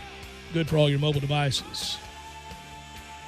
The NFL has made tentative plans to push forward with its original plan for introducing pass interference to replay reviews, setting aside for now a series of tweaks suggested last month by the Competition Committee. According to an update sent to its teams posted today, the league said it expects to have the replay official initiate all potential reviews, including pass interference, in the final 2 minutes of each half and overtime. See, they had a ticket out, and then they said, you know what, let's stick with this. We're going to screw this up. They had considered, the committee, shifting responsibility for pass interference challenges to coaches to avoid excessive game stoppages. But, according to reports on ESPN last week, coaches pushed back at that proposal because of its possible impact on their timeout strategy. Well, they don't want to take responsibility. They don't want the burden of having to decide yay or nay on borderline calls, but they want the officials to have that burden, and I get it because they're officials there to officiate the game. But they also know that call is really difficult. It's a little bit like block charge oftentimes, and now they want to be able to yell at officials afterwards when they feel like they're wronged. But to me, it's a colossal mistake all the way around. I am closer and closer every day to saying let's get rid of instant replay. Just get rid of it. In football, just get rid of it altogether. If you want a couple of exceptions, in bounds, out of bounds, catch, no catch, I might give you fumble, no fumble, and we're done here. That's it. That's it. That's all. I want to try one final step, which it's a bunch of people watching monitors. In New York City or something, right? Well, no, it's at every game. It's a bunch of dudes watching monitors, and they're all fixed on different matchups on the field or different zones of the field, and then that's their job, because then they can replay it very quickly if they need to. What are they looking for? A hold? What are they looking for? Well, they're looking for, you want to. I'm talking about like in play infractions. So like the illegal contacts, the holdings, all that kind of stuff. Because there are a lot of times where an official just has a bad angle and yet they throw a flag for an illegal contact. Or you could review offensive holding, I suppose, from there. I mean, all you have is one referee on the field who is the communicator. He's the liaison from what's going on upstairs to what's happening on the field. Because, again, the guys that are on the field, how old are they? They're all, like, pushing senior citizen status. in the back half of their careers, not like when they're done. Yeah, it's really difficult for They're them in to their be 50s able to and get around. 60s. Yeah, no, it's tough. It's tough. These aren't 20, 30-year-old guys who can run around with these players that are just failed football players who want to become officials. These are people that have been around for 10, 20 years. You're asking too much of them. The game's gotten too fast. But now you're asking even more of them, and that's going to be a disaster. This is going to be a horrible, laborious process at the end of games. These guys are not going to want to be on the hook for missing pass interference calls and illegal contact calls and all that in the last 2 minutes, and they're going to want to look at everything. You know they are. They always do. It's an over-officiated game to begin with. It's an over-reviewed game to begin with. Stoppages have ruined the flow of games, and these things drag out forever now. It drives me batty. I want less of this, not more of this. They don't need more things to be responsible for. I get it. They're not doing what you would implement, and so therefore this is sort of a moot point. But what I would implement, I think, would end up being quicker because you have the ability to review information fast, and while the play is going on, you can review. I mean, like, think about it this way, too. There's another one, which is spotting of the ball. That should happen upstairs That every also time. should be the easiest damn thing in the world. Can we get these lasers? Can we get the tips that, they let you know where the ball is? What's so damn difficult about that? Apparently, those companies just haven't paid enough for them yet, would be my guess. Seriously, though, we're able to do this in every other sport. The ball's in, it's out in tennis, all these different things we see where exactly what happened. You can't ask an official in real time to know exactly when a knee was down and where the ball was in that moment, and especially if he's in a pile. You can't. It's not fair to them.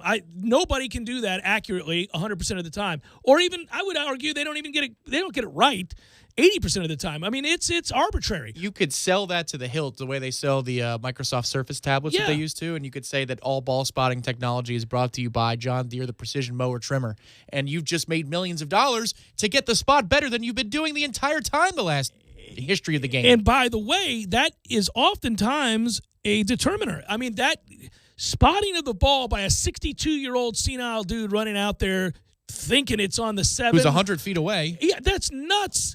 They've been screwing that up for years. You put teams in situations where the call is dramatically influenced by a random spot, an arbitrary, I think he was down at the 11. Could have been 13. Could have been the 9. But this seems about right. And now it's 3rd and 2 instead of 1st and 10. But if what I believe is true and shot spot is just false technology. I don't think it is false technology. Then you put a guy who can watch the play-by-play angle and let him determine the spot of the football rather than those two guys that are line judges. Let them judge off sides. It's going to take a long time, man. I'm telling you, they're not going to review that as quick as you think they are. They never do. It's never as quick as we think it should be. It never is. We know before they know. Every time we see the replay, the first or second time we go, he was down at the 12. Everybody in the bar, everybody in their living room, he's down at the 12. What are we doing? Let's go. And a minute and a half later, we're still waiting on these a-holes to spot the ball. It drives me nuts. So if we know before they know, why not empower them with what we have? We Because should apparently have they're home not. buzzing in. I said that before. It should just be an America's vote. When you come to this moment, it should be an America's vote. You know exactly what would happen. Regions of the country would purposely screw up the vote. I think what you got to do is log in, and for your login to take part in this app, which there would be sponsors for. Yeah, here we go. Right, you have to list your team, your favorite team. Out there. And so, if there's an NFC South game, I can't vote in that game if the Bucs aren't in it. Just like I can't vote it if the Bucs are in it, because it's to my advantage. You want the doofuses that make up NFL fandom in their living room, half drunk in the second quarter, to be buzzing in on a spot? I believe it would be more accurate than a guy who looks under the hood or calls back to New York. I do believe that, and I believe that's how bad it is with instant replay. To minimize the possibilities of stoppages during the final two, they already know from the language of this that this is going to happen. They're telling you in this sentence that they know it's a disaster. To minimize the possibility of stoppages during the final 2 minutes of each half and overtime, the NFL has stated that it will update the rules for replay officials by using stricter criteria than for other reviewable plays. It did not provide specifics as to what are we doing here. I think what they wanted to do, honestly... We're in the dark here. So hear me out, because there's been a lot of trouble in the preseason. I think it's 2 times in the last 5 years where one year was just flags galore. Oh. And then last year was about forcible contact That's to the the first head. thing Roger Goodell said correct in years was that we're about to do away with these the excess of preseason games. But okay, go ahead. Well, but the preseason was the ground where they could sort these issues out. And then when we were worried about an excess of flags about 5 years ago, by week 3 in the regular season, Yeah, it they had stopped calling dissipated. Last year, with forcible contact to the head and guys getting tossed out of games, remember that the way the rule was written, guys would have been thrown out left and right in regular season games, postseason games. I remember complaining about this, being very, very concerned that any hit that involved helmets clashing, we were screwed. And the angel on the shoulder finally said, all right, well, we can't do this. And so justice prevailed and common sense prevailed. My guess is we're going to go through this issue in the preseason, and they're going to scrap it after the preseason is over. They've already done it twice the last 5 years. Almost always the answer is to scrap whatever damn idea they have. And they always get it wrong. It is always wrong. They never get something right. We're never sitting there going, this was a good idea. It never happens. Whatever the rule change is or the point of emphasis is, like that's what you're talking about, because they do it in the preseason. They don't want it to muck up the game in the regular season, so they're trying to get the players and coaches used to something. So they call it an excess just to go over the top so that it's ingrained. And every time we go, this is stupid. This is ridiculous. You cannot – this is over-officiated nonsense. And then eventually they just go, screw it. It's not working. It's not working. That's always the case. And this is going to be the case too. You know it.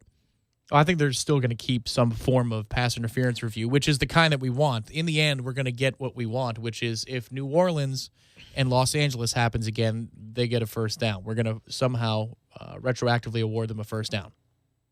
I don't Even know. if a flag is not thrown, there's going to be a buzz down. They're going to say, hey, man. All right, well, just say that. Just say we've got a guy for egregious missed calls. Which is what That's all you have to say. Which is what the AFL did for 3 months before it got shut down. Yeah, you can literally just say to the people, here's what we've decided to do so that this never happens again. We will have an officiating czar at every game who does look at every replay. He is not going to have an impact on the game unless it is over-the-top silliness. It is such an obviously blown call, as I said, an egregious mistake. Then he steps in and says, sorry, dude, that is clearly pass interference. We got to call that. Other than that, he's not to be seen or heard. Right, and trust me, he's going to be better than Case Keenum's concussion protocol specialist, who is supposed to buzz down and help him. Poor bastard was having convulsions, and they let him back out there. I thought he was going to die. I thought he was going to start foaming at the mouth. He was so injured.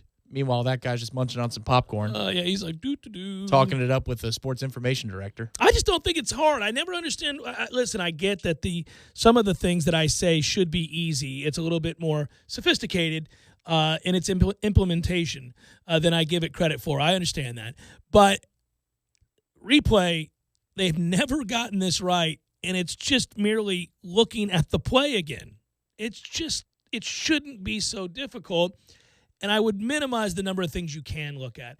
I accept that there are mistakes made, that human beings are the officials on the field, and the game is played at warp speed by preternatural athletes, and you're going to miss some things. You know, we watched football forever and a day without replay, and it grew in popularity every year to the point where it became America's pastime instead of baseball, despite obviously blown calls in big situations. That became part of the fabric of football. Like, can you believe that game in Houston today, that dumbass on the back line missed that he was in bounds by 3 yards? It happened, and it's a shame, and it would, obviously hurt your feelings if that's your team. But we did it, and it was fine. I really think you could review 3 things: catch, no catch, fumble, no fumble, meaning down or still up when he fumbled, and maybe inbounds, out of bounds. That's it. That's all we need. That's it. You don't need anything else. Don't review anything else. Well, one more thing. I think time. Maybe the time. Well, sure. That was already kind of it was inherent, already. Yeah, so time. The rule is very simple. About whether it depends on the sport, but like if the referee's hand goes up, that's when you need to the motion of it going up. So time. Okay, I'll give you time. Whether there's 2 seconds left, 16 seconds left, no time left. Okay, I'll give you that. You've got to affix and do it with drones if you want. We got drones that can make Lady Gaga's halftime performance spectacular. Embed those suckers, 50 feet above the stadium over the goal lines, so we can know if the ball gets in for a touchdown. If the ball crosses the plane. That's already fixed with the sensors that I want on the ball for the spot. You got that right down the line on the plane of the goal line, and we're good to go. They haven't called shot spot, or if they did, they vetted it and they said it's not real. Get the sensors on the ball, and we're done with this. And as Jimbo wants, is the lasers above the goalposts that make the ball explode. And the ball needs to be filled with, confetti. Laser. Pew pew. It's good. I'm still laughing about that. They didn't have lasers. Oh my God. I thought people make computers. It's the Jeff Cameron Show.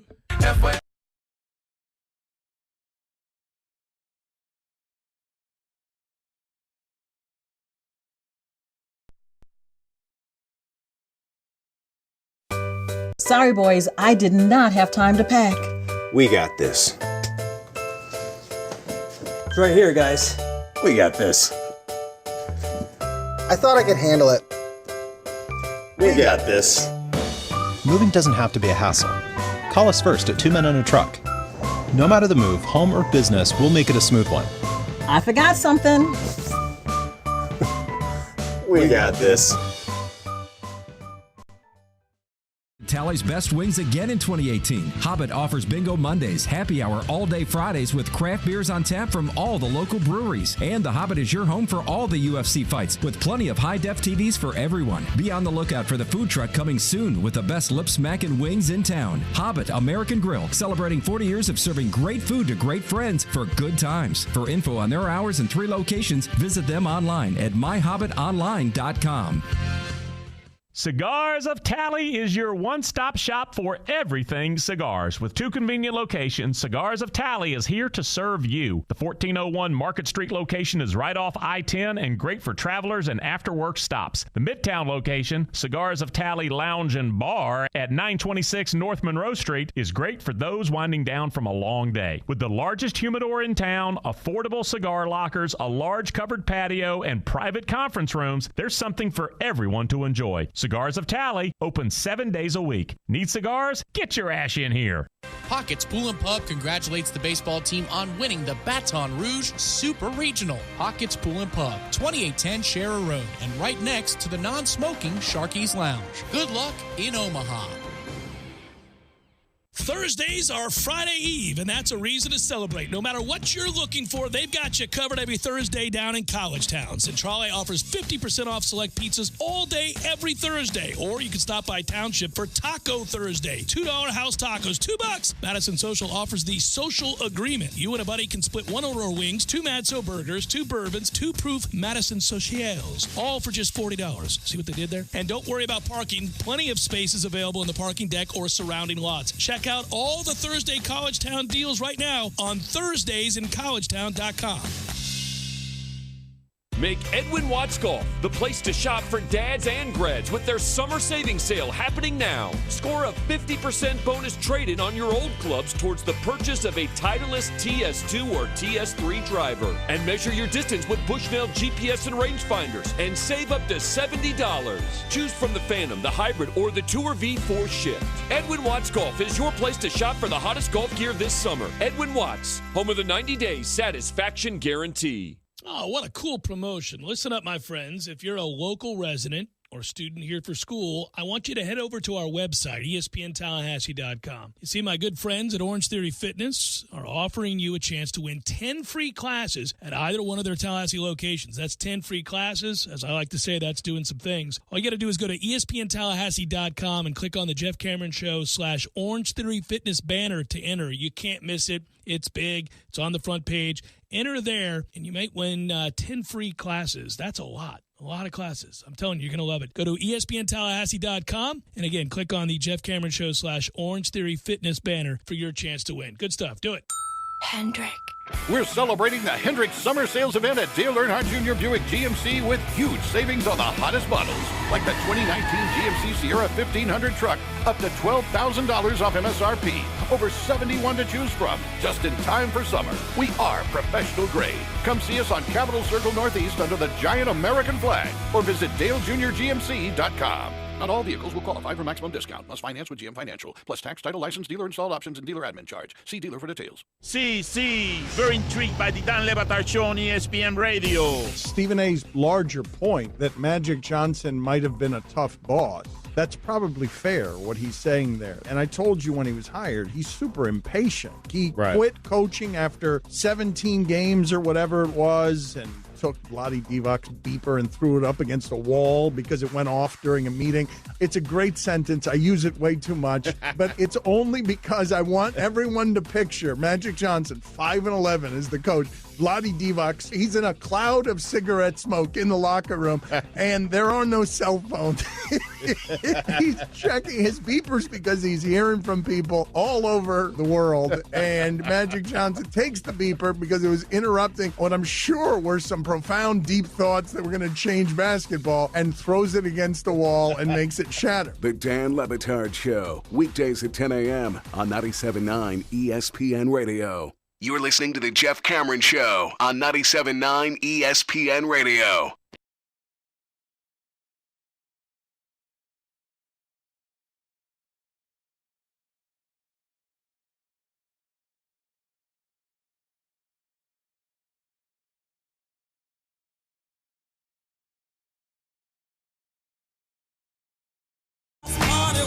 "52 years of agony came to an end last night for the St. Louis Blues, winning their first ever Stanley Cup. And while I don't care anything about the St. Louis Blues, I have to admit, I thought that celebration was grand. It was what's right about sport, seeing the relief and some of the older players on that team. They won a record-tying 10 playoff games on the road. That was an accomplishment. That was something to behold. Seeing those guys, you had guys fall to the ice in tears, pretty amazing. Well, they overcame an incredible special teams deficit in terms of goals scored in the power play, which you really it's hard to do when it's that drastic. If you have one team operating at 30% entering Game 7 and the other only has one power play goal, usually in a 7-game series at this level, this time of year, goals are very scarce. So if you're getting beat that badly, it's really, really hard to make up for it and win a series, but they did so. And for me, the cool guy that I was glad he won it was Bouwmeester, J-Mo Bouwmeester, who played 16 years in the league. And finally got to lift Lord Stanley's Cup. That's really cool. I also thought it was really cool for the Bennington kid, the goalie, the rookie, who didn't get a start till January. That's correct. He saved their season. He did save their season, turned it around. So they played the Lightning in the early portion of the second half when they were turning stuff around. I think it might have been a couple weeks into some good play. Mm-hmm. And it was like, well, this backup guy caught fire. That was the storyline then. Won 16 playoff games. And it never stopped. And that's why, I'll pat myself on the back for one half of it. I got all the West right, and I got pretty much all the East wrong. As right as you were about the West is as wrong as you were about the East. I had St. Louis in the finals. Yeah. And I thought they were obviously the best team because they knew how to win 2-1, 3-2, and that guy just doesn't fear anything. And so you've got a new household name as much as a hockey player can be a household name in Jordan Binnington. Yeah, your Bouwmeester guy, I think I had read this morning, played in over 1,200 hockey games. Yeah. He's a big player for the Panthers back in the day. He was their follow-up to Jovanovski, who was a really good player for them as well. Yeah, I don't, for me, from afar, when it's a team I don't care about, I root for stories, and what you got here was a really good story. Not only did you have that, but you had the Layla Anderson girl who's battling a really rare disease, and she had become a story in these playoffs as this diehard fan, and they began to see her at games. This is before the playoff run. And they the organization did the right thing here. You have a diehard fan who's battling an insidious disease, and she is uplifted by going to these hockey games and rooting this team on, and they welcome her into the fold, and they all, did what they could to lift her spirits. And I'm talking about in the regular season, let alone, this isn't just a playoff thing. And then last night, she's down on the ice. How great is that? Yep. They let her hold the cup and everything. I was practically weeping. Well, I'm not going to say all hockey organizations are good about that because they're not, but a lot of them are. The hockey players themselves, they're great about it. And I can say firsthand that it happened to me with Clark and my family and the Tampa Bay Lightning. And nobody in my family will ever forget it. My extended family, who doesn't care anything about hockey, now roots adamantly for the Lightning. It's not only the humanity involved in something like that and the right thing to do. It is greatly appreciated when corporations who are usually soulless certainly show that they have people on the ground doing good work in the community and for people of, the fan base. And so that was, this last night was a perfect sign. Hockey players are great that way. They are. I think maybe it's because the fame is limited in the country that they still are connected enough to reality. And the money is not, the money's good, but it's not obscene. That maybe they're still connected to the community in some way. I don't know what to. Maybe they're just mostly from Canada, and Canada is just full of nice people. Maybe that's it. But hockey players seem to understand the gravity of where they come from, and it's not to say that. The NBA, for example, I think of the big three sports in America is the best one, and it's not even close in terms of community outreach. But it just seems to a man in the NHL. Those organizations, they're all gung-ho about doing whatever they can. I think partly, though, to answer that question, or at least throw my 2 cents in on why that might be, is hockey is very much a community sport. It is not a national sport. It's a community sport. It's not the NFL in any way. Hockey is popular in the cities that it's in. It's not popular across the country. It's popular wherever it exists. So Tampa loves its hockey, and then you go community by community. So they have to be very grassroots. They have to be of those communities, and they have to be involved in those communities. Now, what is unique is that you're also applying that same sort of sentiment to the players themselves, and I think a lot of that has to do from the fact that these guys, a lot of them are from small towns in the middle of nowhere. Yes. They're out there freezing their ass off every day playing hockey, and it's just, plus they're tough. It's interesting. A lot of hours in vans hours, with the hockey moms driving them all over Saskatchewan or wherever the hell they're playing. Yeah, it would be cool to be in St. Louis. I told our good buddy Corey Clark, who's driving to Omaha yesterday, by the way, you'll be in St. Louis at probably the wrong time. There's going to be a parade, and you got to go through there. Maybe stop and enjoy it a little bit. Well, that would be cool. That would be cool to see something like that. And you can bet those fans are going to be beside themselves, because that is to wait for over half a century to get your first title is a hell of a thing. There's a video. I didn't watch it because I was in public at the time, but apparently there's a father and a daughter video from the third level last night. It may be great. It may be not, but usually these things will tug at the heartstrings a little bit, and the dad's been waiting his whole life, and the two of them are together, and he raised her on hockey, and so she's an adult now, and so it's her adult self with her older dad, and pretty damn cool. They finally get it done. They went to Boston to game. That's dangerous. So hopefully people made it out of there okay, because Boston fans can be a little rough. Yeah, I got to believe that, it was interesting to watch the Boston fans there. I would think if you're St. Louis fans, you're shielded by the fact that Boston owns the other two major titles in professional sports. They missed out on the clean sweep. Yeah. I think it'll be all right. The Red Sox are doing just fine, and obviously the Patriots win every freaking year. So, as you might imagine, I forget if it's a 31 or a 32, but that's the number of the rating points in the market of St. Louis last night. Think they were hungry?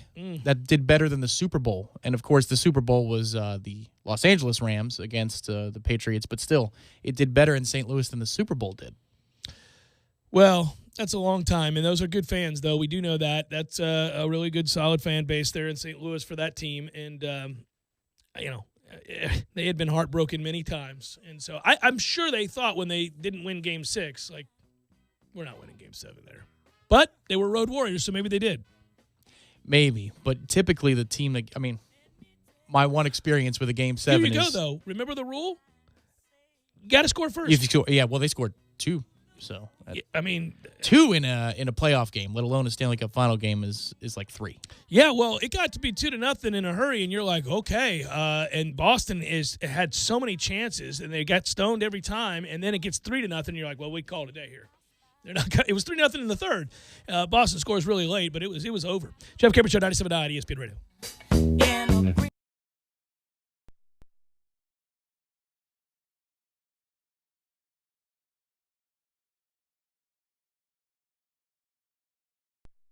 Sorry, boys, I did not have time to pack. We got this. It's right here, guys. We got this. I thought I could handle it. We got this. Moving doesn't have to be a hassle. Call us first at 2 Men and a Truck. No matter the move, home or business, we'll make it a smooth one. I forgot something. We got this. Whether it's dry cleaning or just plain laundry, Wash Around the Clock's easy laundry service will pick up and deliver at your home or office. So sign up for free today at easylaundry.net, or you can give them a call, 850-597-9007. Again, sign up today at easylaundry.net. Oh, and by the way, I got you. Use promo code JCS20 and save 20%. That's promo code JCS20. You're saving 20% on your first order. That's easylaundry.net from Wash Around the Clock. Hi, Chris Kraft for the all-new Infinity of Tallahassee, the newest Kraft Brothers dealership. As we get ready to break ground on the new Kraft Infinity store, Peter and I thought, why not have a founding 50 with lots of cool stuff for 50 special buyers? And when we say special benefits, we mean it. Here's just some of what you'll get. Free lifetime oil changes, free lifetime powertrain warranty, and free gas fill-up with factory-scheduled maintenance. I told you this was special, and there's more. Free car wash and loaner cars, a gold license plate frame, and a commemorative brick at our new store. Plus, my favorite, the white glove treatment with front-of-the-line service priority. It's Tallahassee's first truly VIP car buying and servicing experience. So if you're in the market for a luxury vehicle, you need to look at Infinity of Tallahassee. Seriously, no haggle pricing, and every time you come in for factory-scheduled maintenance, we change your oil for free, wash your car, and even fill it up with gas. It's Infinity of Tallahassee's founding 50, so prepare to be pampered. Infinity of Tallahassee, 3355 Capitol Circle Northeast, next to Ted's Montana Grill. What are Bojangles Chicken Supremes? They're bold, craveable chicken tenders. Here's what our customers have to say about them. You can't beat Bojangles Chicken Supremes. Oh, I have to have Supremes every week. I like that they have some kick. It's this perfect explosion of flavors. You can't find this anywhere else. It's out of this world. Try our 3-piece Chicken Supremes dinner with a fixin' and a biscuit for $4.99 and get a free iced tea. Bojangles. It's bow time. O'Reilly. Have everything you need for your next oil change? Stop by O'Reilly Auto Parts and save on 5 quarts of Castrol GTX conventional motor oil and a MicroGuard filter for $24.99. Plus, earn triple O Rewards points. Protect your engine with O'Reilly Auto Parts. Better parts, better prices every day. Limits apply. See store for details. O'Reilly Auto Parts. I've been around a long time, seeing a lot of gadgets show up that are supposed to make my job easier. Digital screwdrivers, Hammer 2.0, the new improved nail, now with more pointiness. You know what really makes my job easier? Grainger.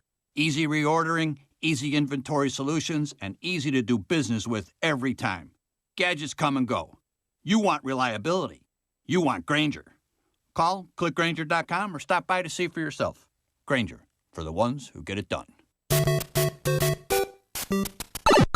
Games for Less, the only locally owned and operated gaming store in town, has Tallahassee's largest selection of new and used video games and game systems. The future of video gaming is at Games for Less, where they have both the PS4 and Xbox One. It's time to trade in your old systems and elevate your gaming experience now. Games for Less is also your headquarters for the best in retro gaming. Atari 2600, original Nintendo, Super NES, or Sega Genesis, you name it. They got it at Games for Less. Games for Less, the Super Walmart Shopping Center on Appalachia Parkway. Give them a call today at 850-219-3535. That's Games for Less. Hendrick. We're celebrating the Hendrick Summer Sales Event all month long at the all-new Dale Earnhardt Jr. Chevrolet. Shop over 300 new Chevrolet cars, trucks, and SUVs right here on Tennessee Street, or find new roads at DaleJuniorChevy.com. ESPN Radio Sports Center. I'm Doug Brown. The Raptors came close to their first NBA title in Game 5 until the Warriors ripped it away with a 9-2 run down the stretch. Can Golden State keep their edge tonight in Game 6, even after losing Kevin Durant again? It's the last game at Oracle. They're going to go in knowing that it's obviously still an elimination game. Maybe the crowd will lift them up. To me, the X's and O's we could talk about, they have some challenges, Rachel, because they can't put out a good offensive and a good defense team at the same time right now. It's a real issue. But to me, the biggest X factor is whether they've got that spirit. Brian Windhorst on the jump. Coverage of Game 6 starts at 8 Eastern on ESPN Radio, ABC, and the ESPN app. Hornets guard Kemba Walker says he'd like to stay in Charlotte, but he will meet with other teams in free agency before making a decision. Walker also says he'd be willing to take less than a Supermax deal. to stay with the Hornets. The Patriots make a trade with the Lions to get tight end Michael Roberts. New England still trying to rebuild the tight end position after the retirement of Rob Gronkowski. Detroit gets a conditional 7th-round pick. At the Women's World Cup today, Australia comes back from 2 goals down to beat Brazil 3-2. China plays South Africa later. Santa Anita Park will now have new safety procedures in place to protect horses at the track. 29 have died in less than 6 months. Broadcasting live from the Tallahassee Dodge, Chrysler, Jeep, Ram, Fiat studios in the capital city of Tallahassee. This is the Jeff Cameron Show, brought to you by Cornerstone Tool and Fastener on 97.9 ESPN Radio.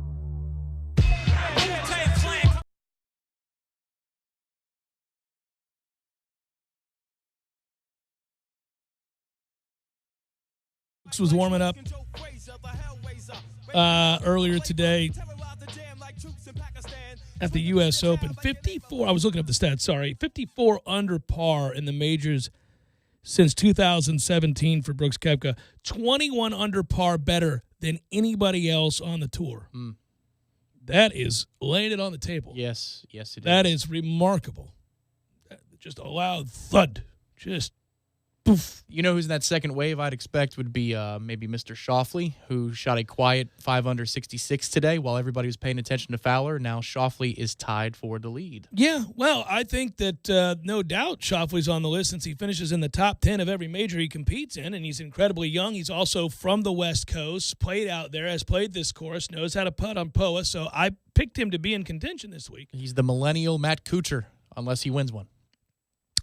You know, I think it's interesting. I wouldn't have a problem. I like to see consistency rewarded. I don't, Ricky Fowler, I make fun of him for sticking around and wanting to be seen hugging the winner every week, and for good reason. I could do without that. But I wouldn't care if he won. That'd be fine. He's been consistently good. He finished second at the Masters. He's been, not this year, but it'll be the ultimate test of how many people think it's fake or real. That when he wins a major, if he wins a major, how many guys stick around for him? Well, good God, you would think half the field because he's congratulated all of them. If nobody sticks around, that tells you that they've all believed in their own minds that this has been fake from the word go. I don't know enough about Ricky Fowler to say with any conviction whether or not I like him, don't like him, good guy, bad guy. I do, I'm lucky enough to talk to people who are in those circles and who know people on tour, et cetera. The sense I get is that he's a likable fellow. He is, but there's something about him. And there was an interview that he did, and it was a panel interview, and it was on Golf Channel. I don't remember the circumstances, but he was sitting there, and then Jack was in on the panel interview. It's in Jack's home. Mm-hmm. And then the other guy may have been a tennis star, but they asked him, so majors, do you treat them differently? It might have been Andy Murray. And Ricky said, no, I treat them like every other tournament because if you put something on a pedestal, then you get out of your routine. Good answer, at least it seemed. Andy Murray answers like, no, it's different. You have to treat it differently because there's a different energy. And Jack said, well, that's absolutely right. You need to treat it differently. And so for Ricky, I'd suggest maybe, in an interview, it's like a posh little, PR opportunity, and he corrects Ricky in front of the world during a PR opportunity. That'll hurt your feelings, but I've got to tell you, I think a couple of things to say about that. It's according to the individual psyche. I think that a sports psychologist, somebody like Dr. Brett McKay, would tell you that it's more in line with the way you view a lot of things is how you should view that thing.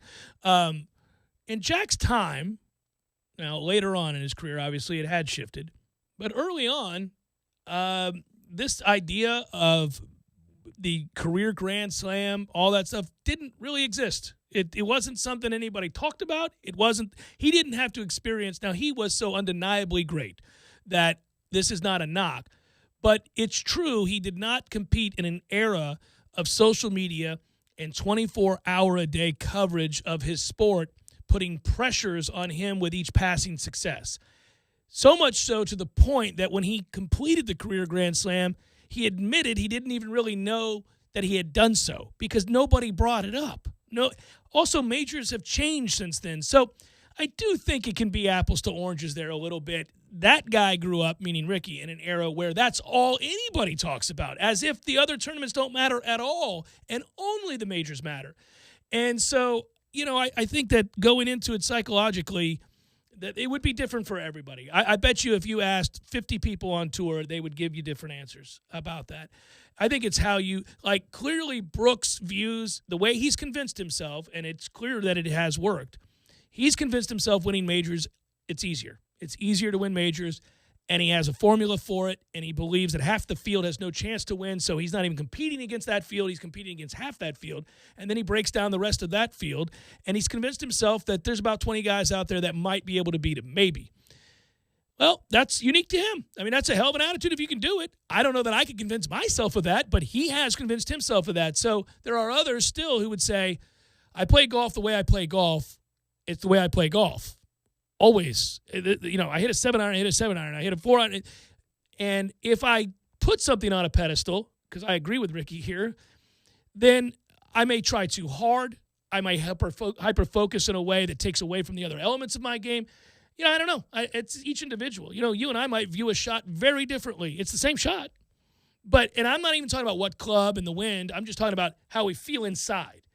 How can you explain the unbelievable focus and ability to block everything out that a Brooks Koepka has? Nobody really seems to be able to do that because, as we both know, as Chambly pointed out, statistically speaking, when you look at him in totality, Brooks Koepka should not be winning all these majors, but he is. So something's going on in majors where he elevates his concentration and his ability to execute under the greatest amount of pressure. Other guys can't do that.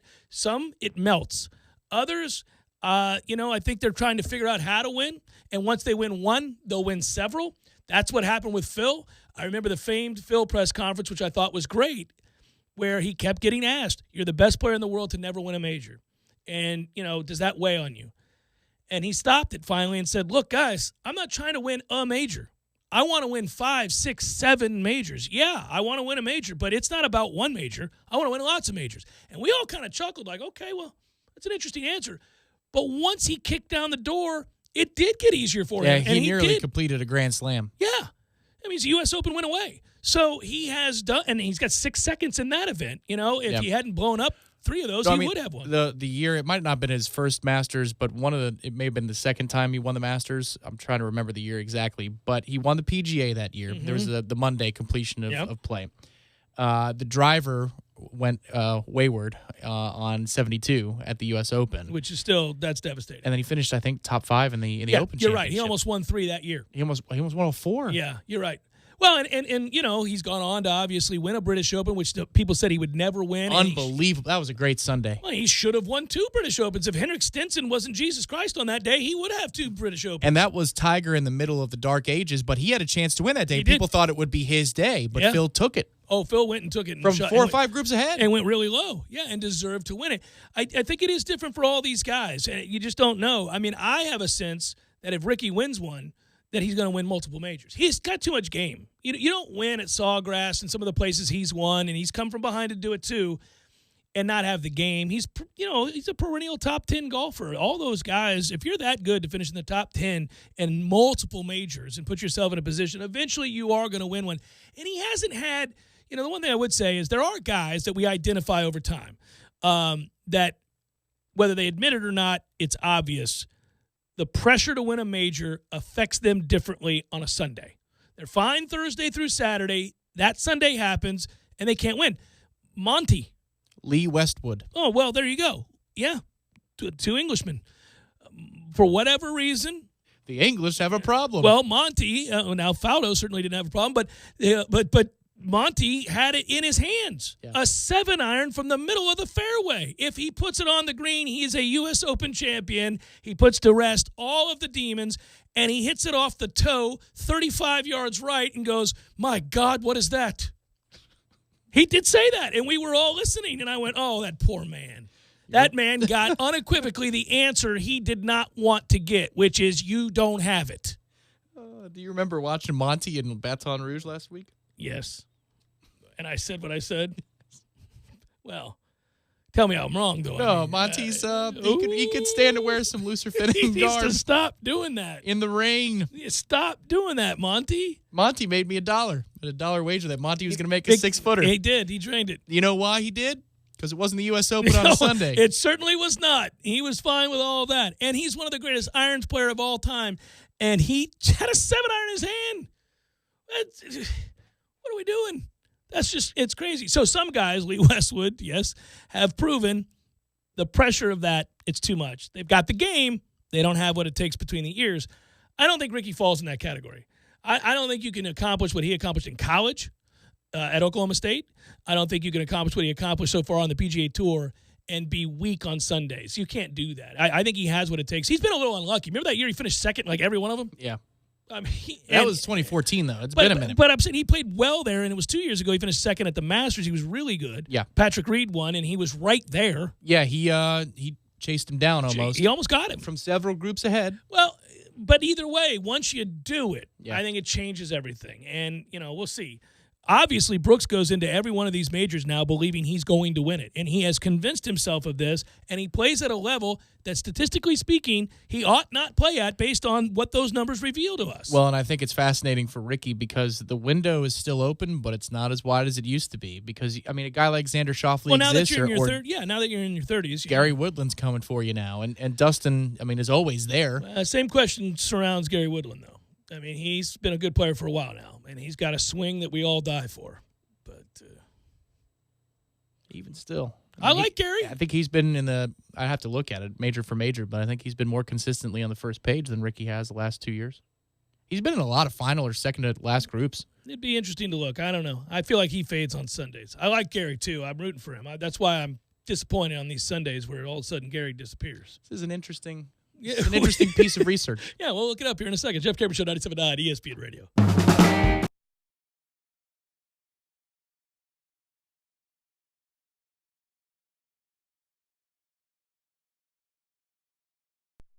Sorry, boys, I did not have time to pack.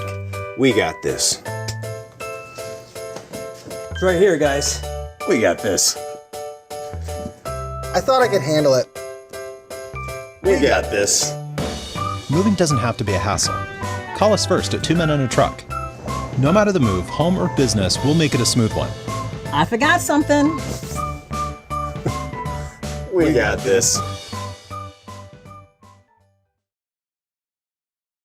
And click on the Jeff Cameron Show / Orange Theory Fitness banner to enter. You can't miss it. It's big. It's on the front page. Enter there, and you might win 10 free classes. That's a lot. A lot of classes. I'm telling you, you're going to love it. Go to ESPNTallahassee.com, and again, click on the Jeff Cameron Show / Orange Theory Fitness banner for your chance to win. Good stuff. Do it.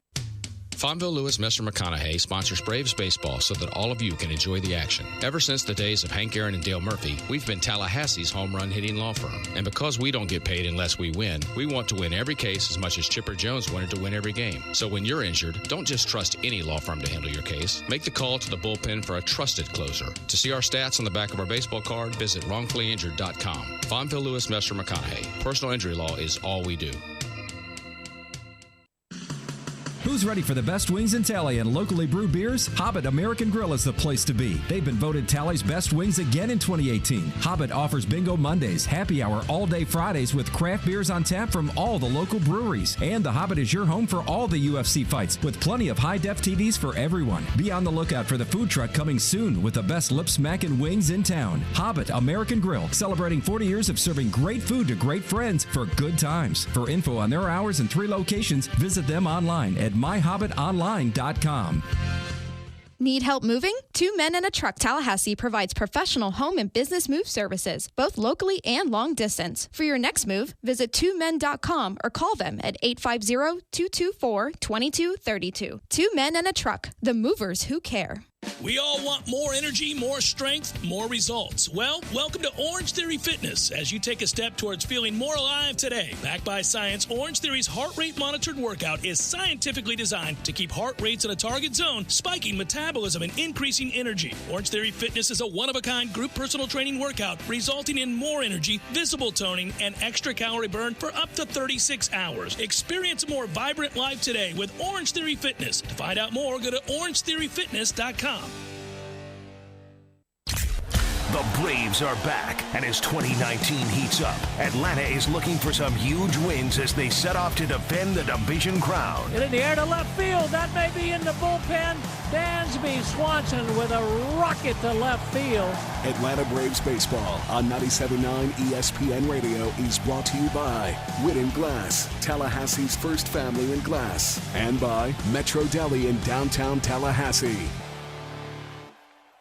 Wahoo Seafood Grill, Tallahassee's leader in fresh seafood, is located right behind the Best Western on North Monroe. Lunch specials start at $7.99. Be sure to try their award-winning house-made burger. Big lunch parties are also welcome. Wahoo Seafood Grill makes lunch specials a very affordable choice. Delivery is available and plenty of parking. Wahoo Seafood Grill, easy access from any part of town using I-10. Visit them online at wahooseafoodgrill.com or call them today at 850-629-4059.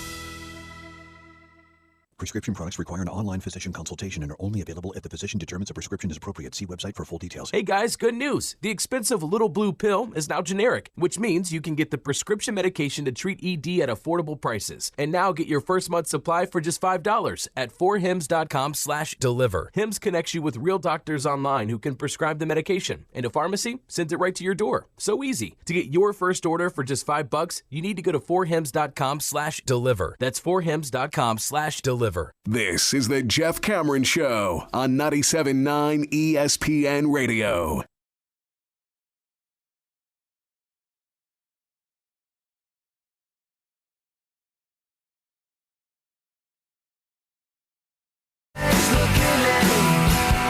Well, you know, I have to ask. What were the numbers? Oh, it's a landslide for Ricky. I'd still argue that Gary exceeds expectations. I closed it. It's like Gary has maybe one top 20 in the last 5 majors. Yeah, man. Ricky's got 3. Yeah, Gary. Ricky's got 3 top 10s. Yeah, that's what I'm saying. Ricky's always there. He's Maybe I remember Gary in a lot of Saturday final pairings. You Maybe do. that's what it is. You do, because it always angers me. I really, really like Gary, and I got a chance to meet him. He's a nice guy, and he's got a beautiful swing, and so I root for him to do well. But damn it, Tom, on Saturday he does great. On Sunday we're like, where are you, Gary? Well, I'm rooting for you, Gary. Clearly, yeah. You're biased towards Ricky, and with your love of Gary. Love of Gary just sounds awesome. Awesome, doesn't it? That's the name of a sitcom. For the Love of Gary. For the Love of Gary, yeah. It'd be something like Gary Shandling Show. But, yeah, man, I think the name Gary's funny anyhow. Mm-hmm. I've always thought so. How are you, Gary? Oh. You're already like, all right. All right, your name is Gary. Fantastic. It'd be fun to say if your name was Gary. Oh, good to meet you, Steve. I'm Gary. Where are you guys going for happy hour? I always hit up the Ruby Tuesday. Well, me and Rhett usually head over to the Fridays. Rhett. Gary and Rhett go to Fridays. Right, but Gary is a lefty and Rhett is like strong, hardcore right, but they still get along. They get along. They always argue with the Ruby Tuesday. Yeah, they've always gotten along just fine. But, they go for drinks after work. They get into their little spats. Right. Sometimes it ends a little ugly, but they're back to being boys the next day. Sorry about that last night, Rhett. That's all right, Gary. You know. We both love America. Yeah. We just see things differently. It's okay. But we both love the Ruby Tuesday. And I'll see you there tonight because they've got great drink specials. One of these days we'll tell that story about our guy from up in Baton Rouge. I like a good drink special. Oh, my. I forgot. He's my favorite person ever in the last 10 years that I've randomly met at a bar. Lived and died by the drink specials. Oh, did he? Oh, did he? Final hour forthcoming. Stay with.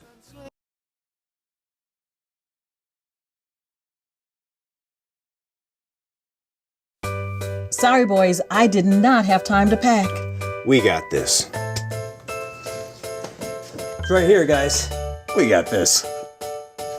I thought I could handle it. We got this. Moving doesn't have to be a hassle. Call us first at 2 Men on a Truck. No matter the move, home or business, we'll make it a smooth one. I forgot something. We got this.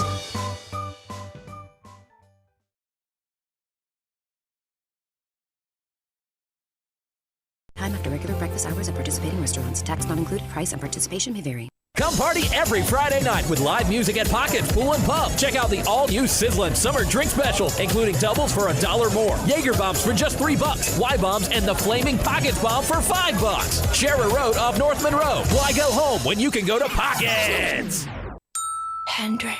Find new adventures, find new roads, find a new car buying experience at the all-new Dale Earnhardt Jr. Chevrolet. Save big at the Hendrick Summer Sales Event all month. Get a 2019 Chevy Silverado 1500 truck, up to $12,000 off MSRP. That's right, up to $12,000 in savings. Find honest, trusted service right here on Tennessee Street or shop DaleJrChevy.com. Not all vehicles will qualify for maximum discount. Must finance with GM Financial plus tax, title, license, dealer installed options, and dealer add insurance. See dealer for details.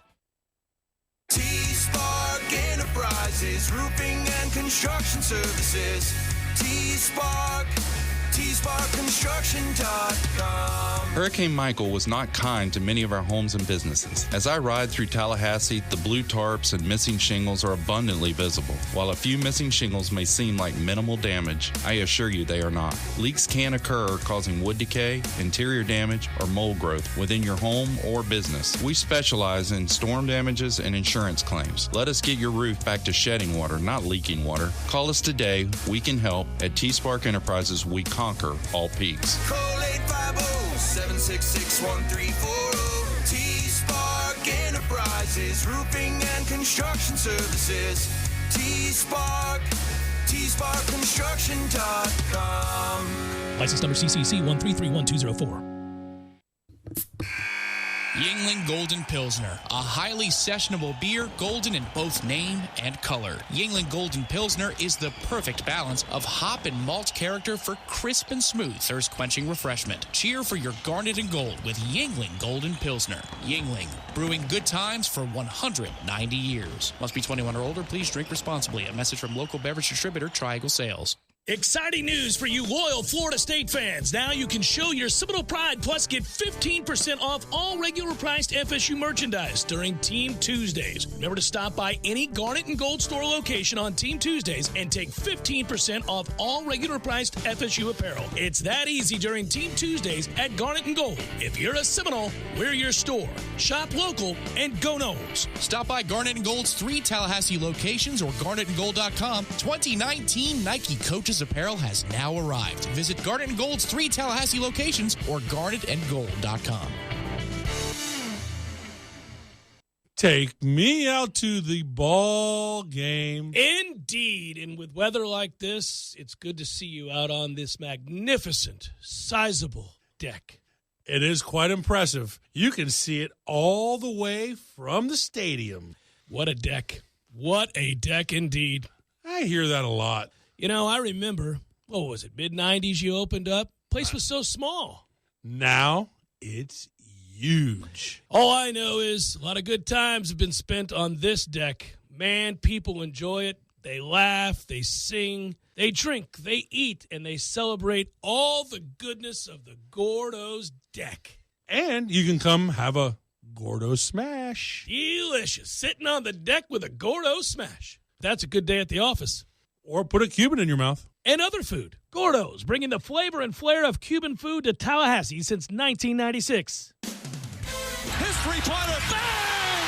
Tie game! The playoffs are here. The Corner Pocket is your home all spring long for all the heart-pounding moments in the Stanley Cup and NBA playoffs. Oh, what a shot with 0.6 of a second remaining! The Corner Pocket on Appalachian Parkway next to Earth Fair is your headquarters for FSU and Major League Baseball. Trivia Tuesdays, Beer Bingo Thursdays, and of course, all the moments you'll never forget. For the championship!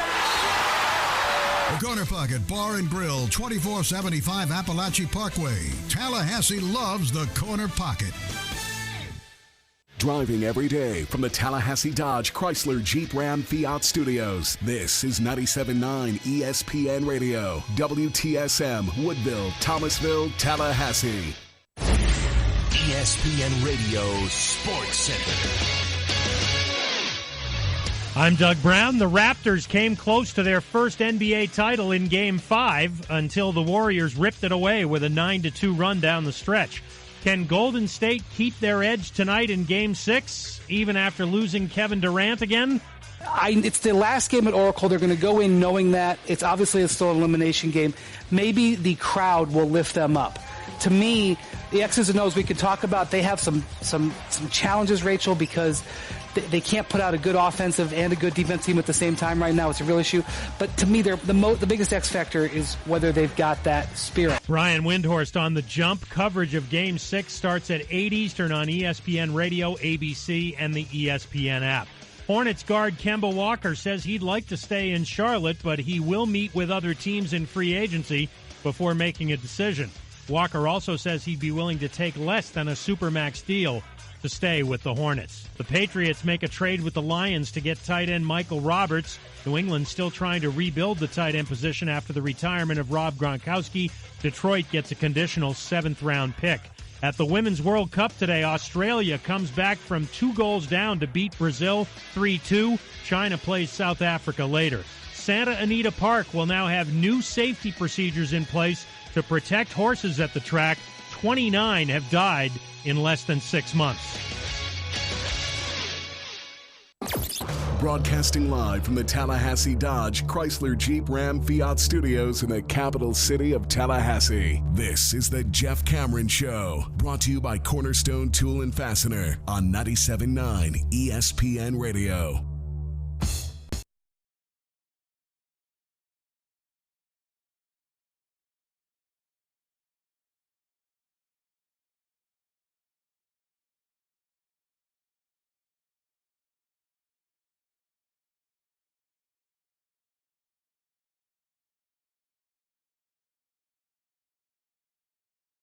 Final hour of the Jeff Cameron Show, at least for today. Thanks for tuning to it. I'm Jeff. That's Tom. We're online, ESPNTallahassee.com. That's where you're going to listen live via the streaming free always. Don't miss anything, but if you do, we get you covered. All 3 hours go posted upon the conclusion of the show to the website, ESPNTallahassee.com. Also to iTunes, where you can download the podcast, rate, review, and tell everybody about it.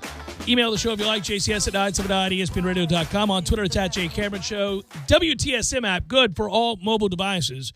Utilize the mobile. You can also find archived audio there. I know some of you are still having problems with, I don't know if it's Apple or iTunes specifically or what it is. I think we flood people's, because I subscribe to a lot of podcasts, and I never have one where all of a sudden I suddenly look in there and there's 600 episodes, right?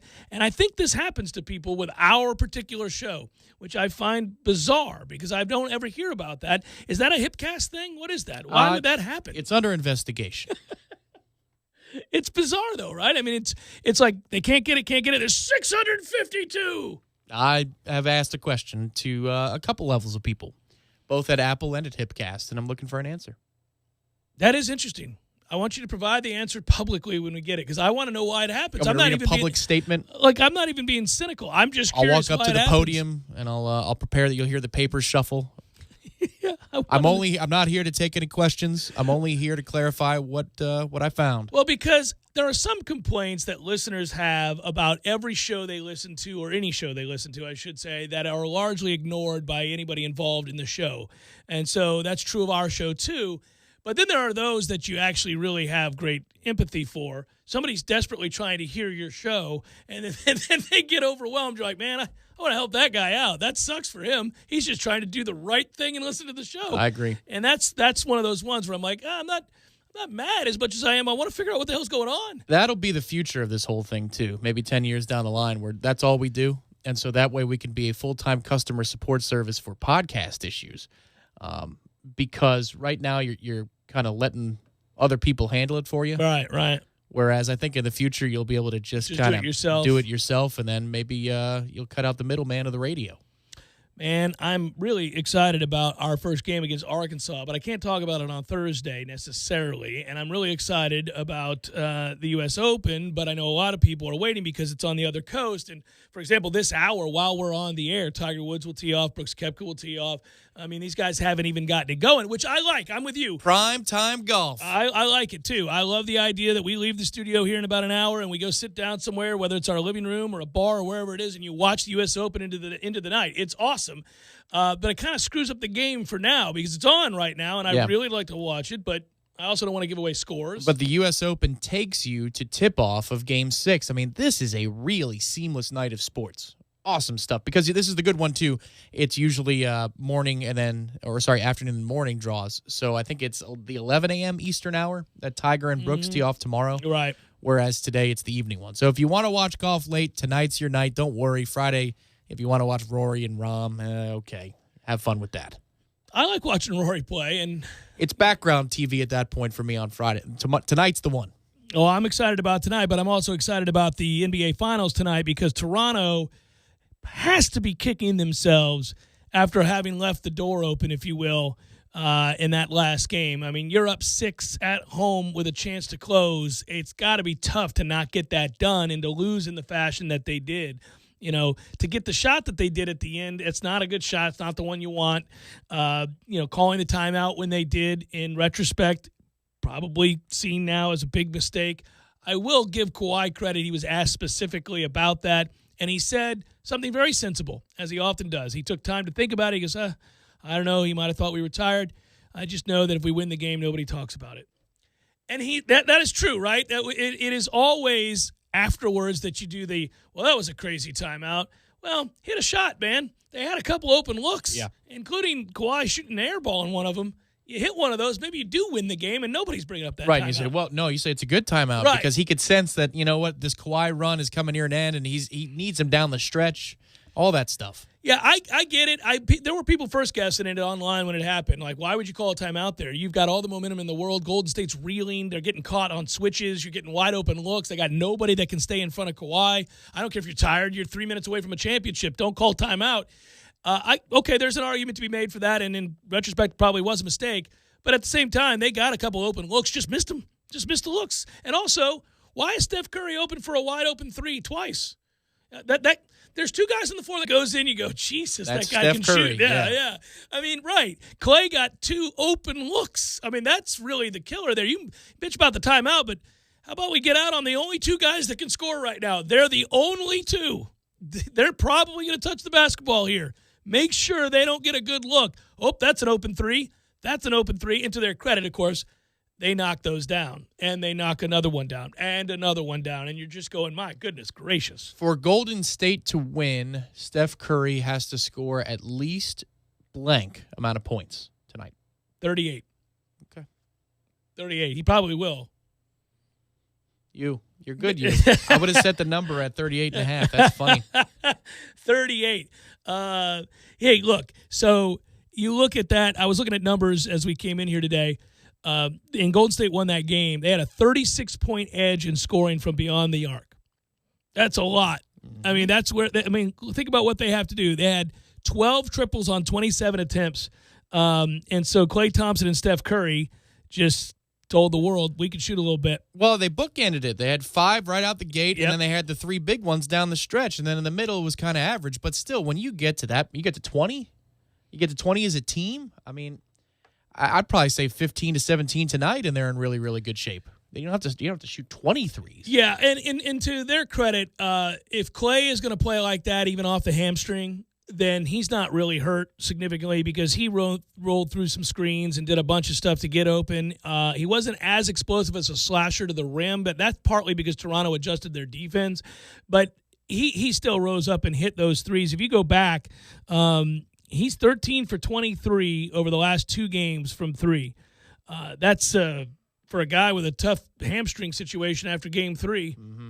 That's doing some things. And he is, we talk about Stephen for good reason. And obviously we talk about Kevin Durant. We talk about the rest of that team and how they're made up. But, man, they got a lot of people they got to pay because Klay is one of them, man. He is a special 2-guard, probably the best 2-guard in the league. It's just ridiculous to watch him shoot a basketball. Well, he saw blood in the water at the end of the Houston series. He catches fire, and then the owner says what he says about, wanting them to be warriors for life. And I don't question his will to win because if you see Klay, he is intense at all times, both sides of the court. Going to the bench, either when he's subbed out or when they have a TV timeout, he's usually angry about something, so he's clearly a perfectionist. But I also think that he knows that this is a big time in his life. This is a big month and a half. Yeah. And he's killing it. He's getting paid. I mean, every shot he makes is worth more and more money up to that max level. It's funny when they talk about ways that Toronto has tried to influence, exhaustion and or poor decisions. Such a good job with all the advanced analytics now, some of which I'm still learning as I dive deep into these games, but some are just on the surface interesting. And one of them is just when he's isolated, when you get Curry one-on-one against anybody, he's killing Toronto because of his ability to beat you off the dribble. And it creates open looks for everybody else. And if you don't get out on him, or if he beats you to the hole, he does finish around the rim. He does finish with those layups. His offhand is fantastic. Yeah. And so. Well, and if you breathe on him tonight, hands going in the air, yeah, it's a whistle. Yeah. They were saying that outside of Kawhi's one-on-one, which nobody can check him because he's too damn strong, it was a point that was made. One of the reporters, I don't know if it was Zach Lowe, might have been, I think it was Zach Lowe, was saying, why he's in love with Kawhi, but he said, watch Kawhi, and when he does the hand check on you, or if you go to guard him and he's got his offhand and he decides to extend his arm and they don't call that, watch the way he moves big defenders. Like if Draymond, he just pushes him out of the way. There are very few people that strong, and Doris, I know, is dancing in her seat. It's the best hand check I've ever seen. But it's funny and interesting to listen to them talk about that, and I noticed it in the last game, he does that thing where he does if you're in one-on-one against him, you're screwed because he'll lower his shoulder. He's stronger than you. He beats you to the spot. You have to acquiesce. You have to move. And then he does that plant thing, and everybody, it's almost like there's a force field coming off. Right. People fall back every time. It's the impact. Obviously, this is a larger version because the NBA is usually bigger, stronger, and faster than any other athlete on the planet. But it's kind of like Dalvin Cook breaking to the outside. He's not quite in fifth gear yet, but he's getting up to there. Here comes either a linebacker or a safety hybrid, and they look like they're in perfect form to tackle him. Peace! And you go, well, how the hell do they bounce off? These guys must suck at tackling, until you see it a month in a row, and you go, oh, so he's just got some sort of ability and he's density strong as to hell. him. Yeah. Right. Fitness. Yeah. That was the USF coach. Remember him? He was like, man, I don't think we tackled poorly. The dude's strong. Is it Willie? It might have been. It might have been Willie. It might have been Willie. I don't remember if it was him or it was the weight coach. Might have been the weight coach, but I remember he, broke like 15 tackles, and then afterwards they're like, "You're disappointed with your team's tackling today." He's like, the guy does that to a lot of people. Yeah. It's well, true. The huge point about Dalvin, where you could see it, the moment that you could see his strength was the Florida catch he made along the sideline. Oh, yeah, Nobody's there. Yeah. But it takes inhuman, strength to be able to hold your body and not go out of bounds, gather yourself, and then burst up for 5-6 steps and get you a big first down. I forgot about that play. I'm glad you brought it up. It makes me smile as we round out the segment. Well, it's a fun thing to think about. It was that play, and then also Derwin James blowing up the right tackle. I believe that was the same game, wasn't it? Florida's poor right tackle getting picked off the ground. Oh, my goodness. Emasculating. I watched that play like 20 times. Sir, you are being lifted into the air. And you see him coming. I mean, he didn't put a move on you. He had time to Nobody's twisted in front of you. My man, you've been lifted from the earth. What are you doing?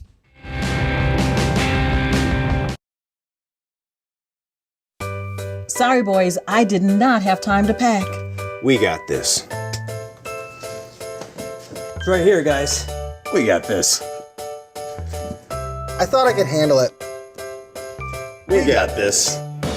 Moving doesn't have to be a hassle. Call us first at 2 Men and a Truck. No matter the move, home or business, we'll make it a smooth one. I forgot something. We got this.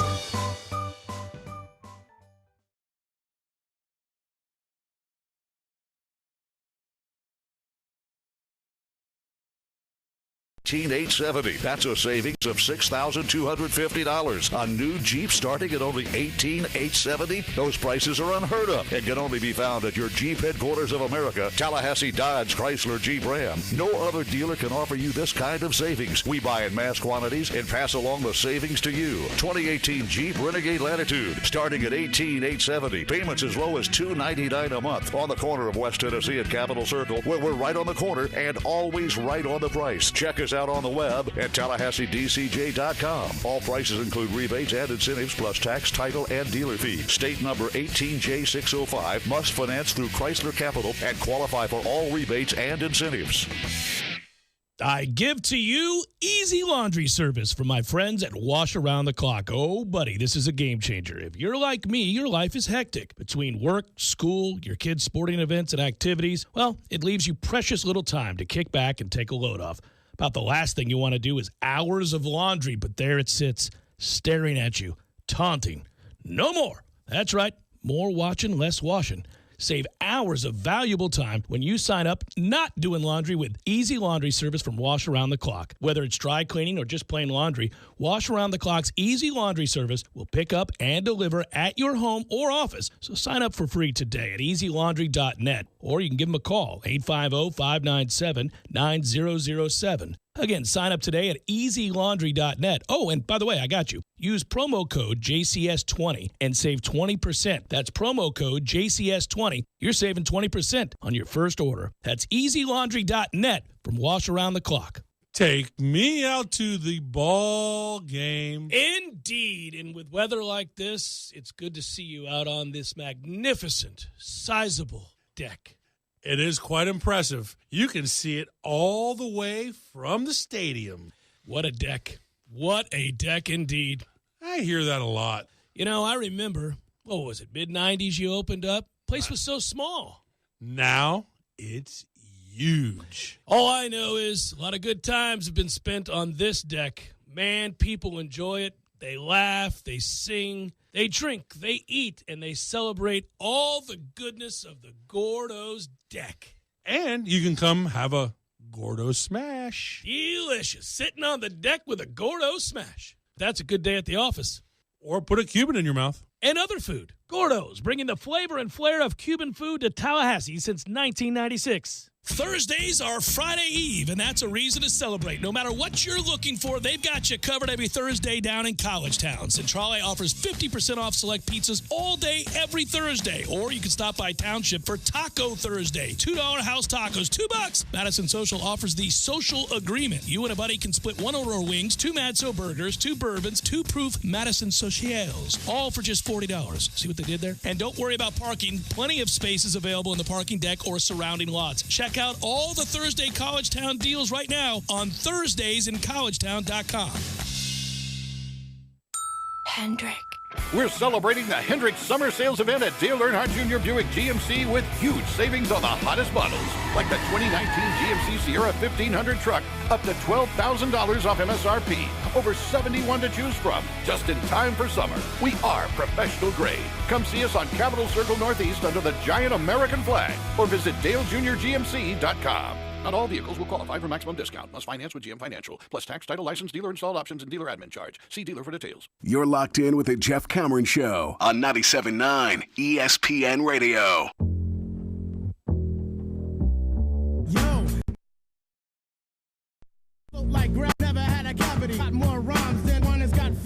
A high-ranking NCAA official telling writers for CBS Sports and some others yesterday that at least 6 Division I men's basketball programs are going to receive notices of allegations for Level 1 violations, the most serious infractions under the NCAA rules, as a result, finally, of that federal government investigation into corruption in the sport. And there's a familiar name, Stan Wilcox, the NCAA's vice president of regulatory affairs, told CBS Sports at an athletic directors conference in Orlando, Florida, that 2 programs might receive notices of allegations by early July. 4 others will receive them by the end of the summer for sure. So we were wondering what was going to come out of all of this. Wilcox goes on to say there's even another group of cases that we're still working on. The main thing is that we're up and ready. We're moving forward, and you're going to see consequences. He declined to identify the schools that will receive the notices. I would just say that it's clear when you look at the number of cases that were listed by the Southern District of New York, those numbers are more than likely to be reflected in the number of cases that are going to be moving forward. Assistant coaches from 4 schools, we know this, Arizona, Auburn, Oklahoma State, and Southern Cal, pled guilty to accepting bribes from aspiring business manager Christian Dawkins and others to influence players to sign with a fledgling sports agency. During 2 federal criminal trials in the Southern District of New York, there was also evidence presented or testimony from witnesses that allege coaches at a handful of other schools, including Kansas, Louisville, our friend, NC State, Oregon, and Creighton, allegedly made offers of improper payments to players and their families or were providing them with payments. Officials at Arizona, Kansas, Louisville, NC State, and USC have already previously acknowledged that their men's basketball programs are indeed under NCAA investigation. Go figure. Good. So let's knock out a couple ACC teams because, we're looking like we're going to be middling in the conference next year. Yeah. We chop them down a little bit. Let's get them out of the postseason so we can give 8 bids to the ACC. We'll be in bid slot number 6 or 7. Louisville's Rick Pitino is the only head coach fired after the federal government indicted 10 men in October of 2017 following a clandestine 2-year investigation into bribes and corruption. Wilcox said the other head coaches might face severe penalties from the NCAA. Okay, so if Stan Wilcox is speaking to a member of the media about these things, does that make you feel more comfortable or less comfortable that Florida State is not going to be on this list? Not going to be on this list because I don't believe listen, I don't think Leonard Hamilton does it. I wish he did sometimes. I don't know. Our recruiting has improved a lot in the recent years. I don't know that a locker room does it, and it's college basketball. I'm not trying to say I know that we're cheating. All I'm saying is college basketball. I mean, what is the straight and narrow? What's the definition of straight and narrow in college basketball recruiting? It's probably different than what people think it is. Yeah, it probably is. Our recruiting improved a lot in a couple of ways. His assistant coaches are fantastic, and their connections to places like Chicago and others are very, very good. The Atlanta area, Tampa. So I think with the improvement of the assistant coaches that he brought in, with the connections they have, there was a natural progression there. Leonard is as well respected because of who he is and what he's done for his student athletes and also his life that he's led. Also getting handpicked by Michael Jordan. As much as that was a failure for him in the NBA, it carries some weight. So he has seemingly done a great job of contacting guys early in the process, and then those people tend to remain loyal to him if he's early on them. Do I know for certain that there hasn't been shenanigans somewhere connected to Florida State at some point in recruiting? I don't. You're right. The sport is really rife with that. We know that. I would just say that I think I would feel better about stating almost unequivocally that Leonard Hamilton's on the up and up more than, say, Rick Pitino, who I've always thought was a slime ball and been shown to be time and again. Yeah. Yes, I agree. Yeah. I think you're better than Satan as a person. Yeah. All I'm saying is, this is not lobbing grenades at the basketball training facility. It's lobbing grenades at the game, at the way the game is played. And, if you have all of a sudden a lot of one-and-dones coming in out of nowhere, I think we all at some point go, well, geez, that turned around very quickly. And if it is because we have new assistant coaches and they have good connections, okay. Yeah. I don't know what that means, but keep doing what we're doing. Yeah, I think winning now is begetting a place where now we might have come out of, the questionable period of time where why would people go to Florida State out of nowhere? I mean, it's like the when Dennis Smith went to NC State. I was like, oh, well, yeah, okay. Yeah. So he's going to be playing NC State. It's a rough game, man, and I've heard it. Calipari said that Leonard Hamilton is one of the best recruiters in this country. If Leonard's not a kid, you got to be very, very worried about that. That's true. Well, whatever we do, just keep on doing it, man. But there's never really been a hint, and there doesn't seem to be – there aren't accusations. There aren't people who've looked at him with a jaundiced eye. Again, college basketball is corrupt. That is proven. We know that.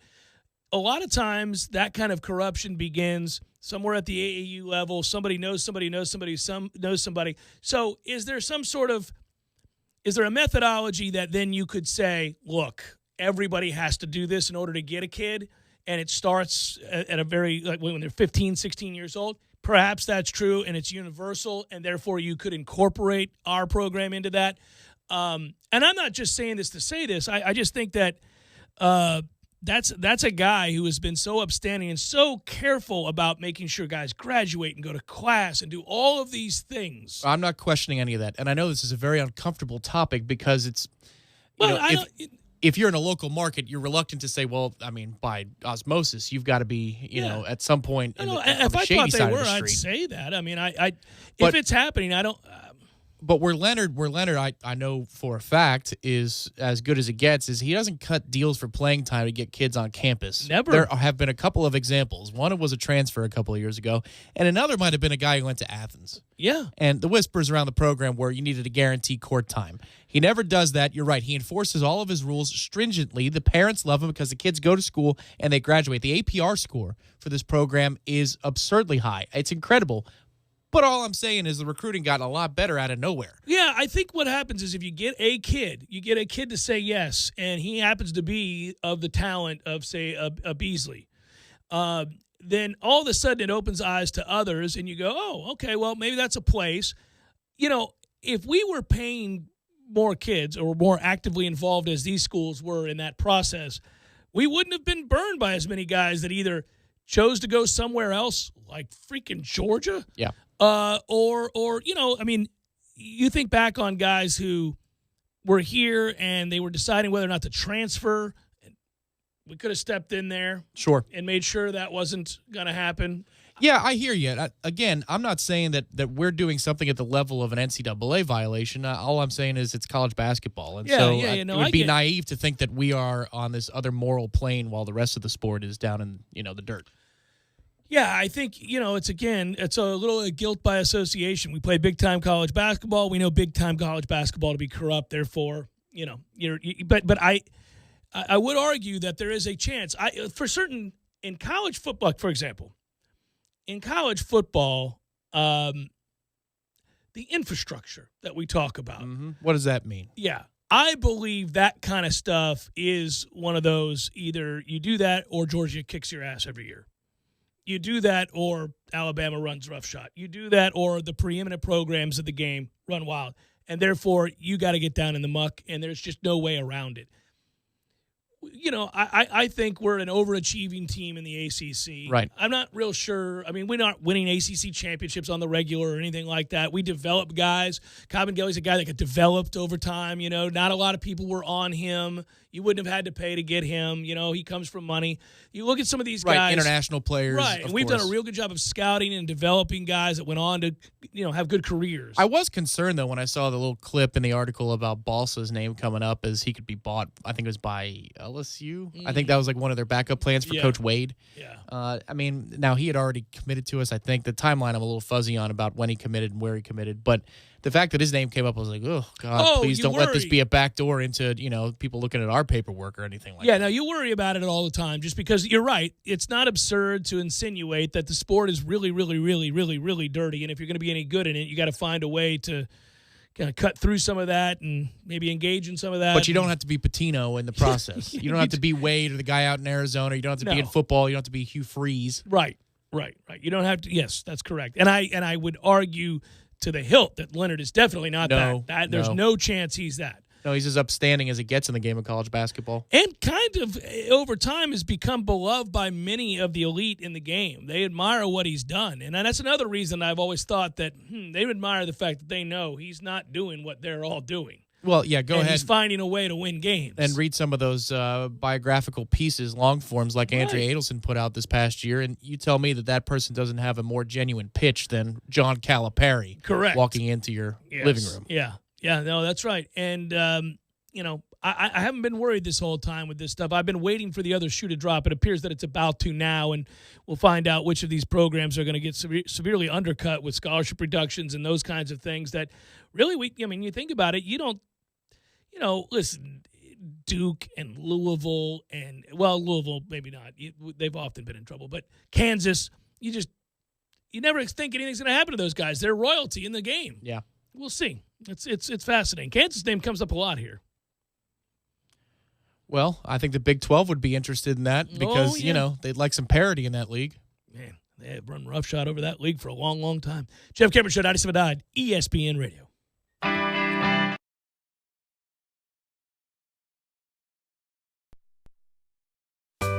Sorry, boys, I did not have time to pack. We got this. It's right here, guys. We got this. I thought I could handle it. We got this. Moving doesn't have to be a hassle. Call us first at 2 Men and a Truck. No matter the move, home or business, we'll make it a smooth one. I forgot something. We got this.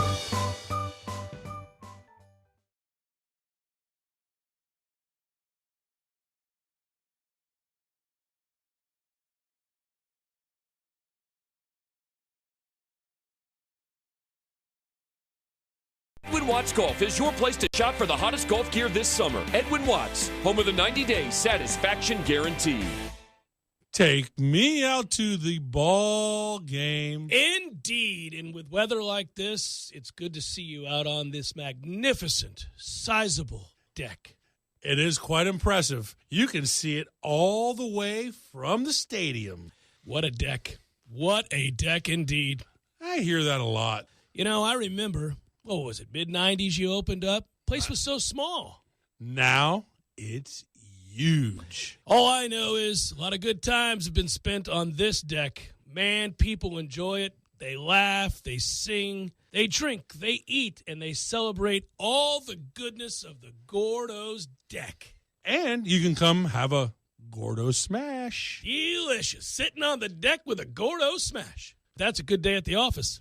Or put a Cuban in your mouth. And other food. Gordo's, bringing the flavor and flair of Cuban food to Tallahassee since 1996. T-Spark Enterprises, roofing and construction services. T-Spark, TSparkConstruction.com. Are you starting a new business or expanding your business? Looking for the right general contractor to assist you with a tenant space build-out? Look no further. From restaurant to retail, we have the experience to work with you. At T-Spark Enterprises, we are ready to be a part of your vision and build a space that exceeds your expectations. Whether you're looking for design build or build from your own design, give us a call today for a free consultation. As the owner of T-Spark Enterprises, I guarantee when it comes to your business space, we only provide picture-perfect results. Call 850-766-1340. T-Spark Enterprises, roofing and construction services. T-Spark, TSparkConstruction.com. License number CGC 1525336. We all want more energy, more strength, more results. Well, welcome to Orange Theory Fitness as you take a step towards feeling more alive today. Backed by science, Orange Theory's heart rate monitored workout is scientifically designed to keep heart rates in a target zone, spiking metabolism and increasing energy. Orange Theory Fitness is a one-of-a-kind group personal training workout resulting in more energy, visible toning, and extra calorie burn for up to 36 hours. Experience a more vibrant life today with Orange Theory Fitness. To find out more, go to orangetheoryfitness.com. Cigars of Tally is your one-stop shop for everything cigars. With two convenient locations, Cigars of Tally is here to serve you. The 1401 Market Street location is right off I-10 and great for travelers and after-work stops. The Midtown location, Cigars of Tally Lounge and Bar at 926 North Monroe Street, is great for those winding down from a long day. With the largest humidor in town, affordable cigar lockers, a large covered patio, and private conference rooms, there's something for everyone to enjoy. Cigars of Tally, open 7 days a week. Need cigars? Get your ash in here. Shot, save, rebound, score! The playoffs are here. The Corner Pocket is your home all spring long for all the heart-pounding moments in the NBA and Stanley Cup playoffs. It's held in a shot, save, rebound, The Corner Pocket on Appalachia Parkway next to Earth Fair is your headquarters for FSU and Major League Baseball. Trivia Tuesdays, Beer Bingo Thursdays, and of course, all the moments you'll never forget. The Corner Pocket Bar and Grill, 2475 Appalachia Parkway. Tallahassee loves the Corner Pocket. Hendrick. We're celebrating the Hendrick Summer Sales Event all month long at the all-new Dale Earnhardt Jr. Chevrolet. Shop over 300 new Chevrolet cars, trucks, and SUVs right here on Tennessee Street or find new roads at DaleJuniorChevy.com.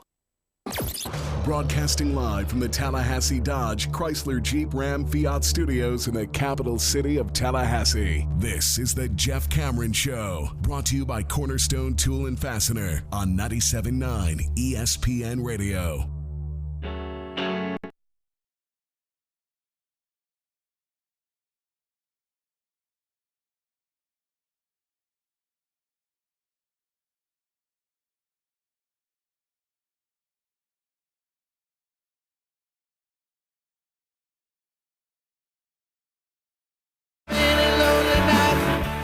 Wrapping it up, and what a good night we have. By the way, when we get off the air here in mere moments, the soccer guys.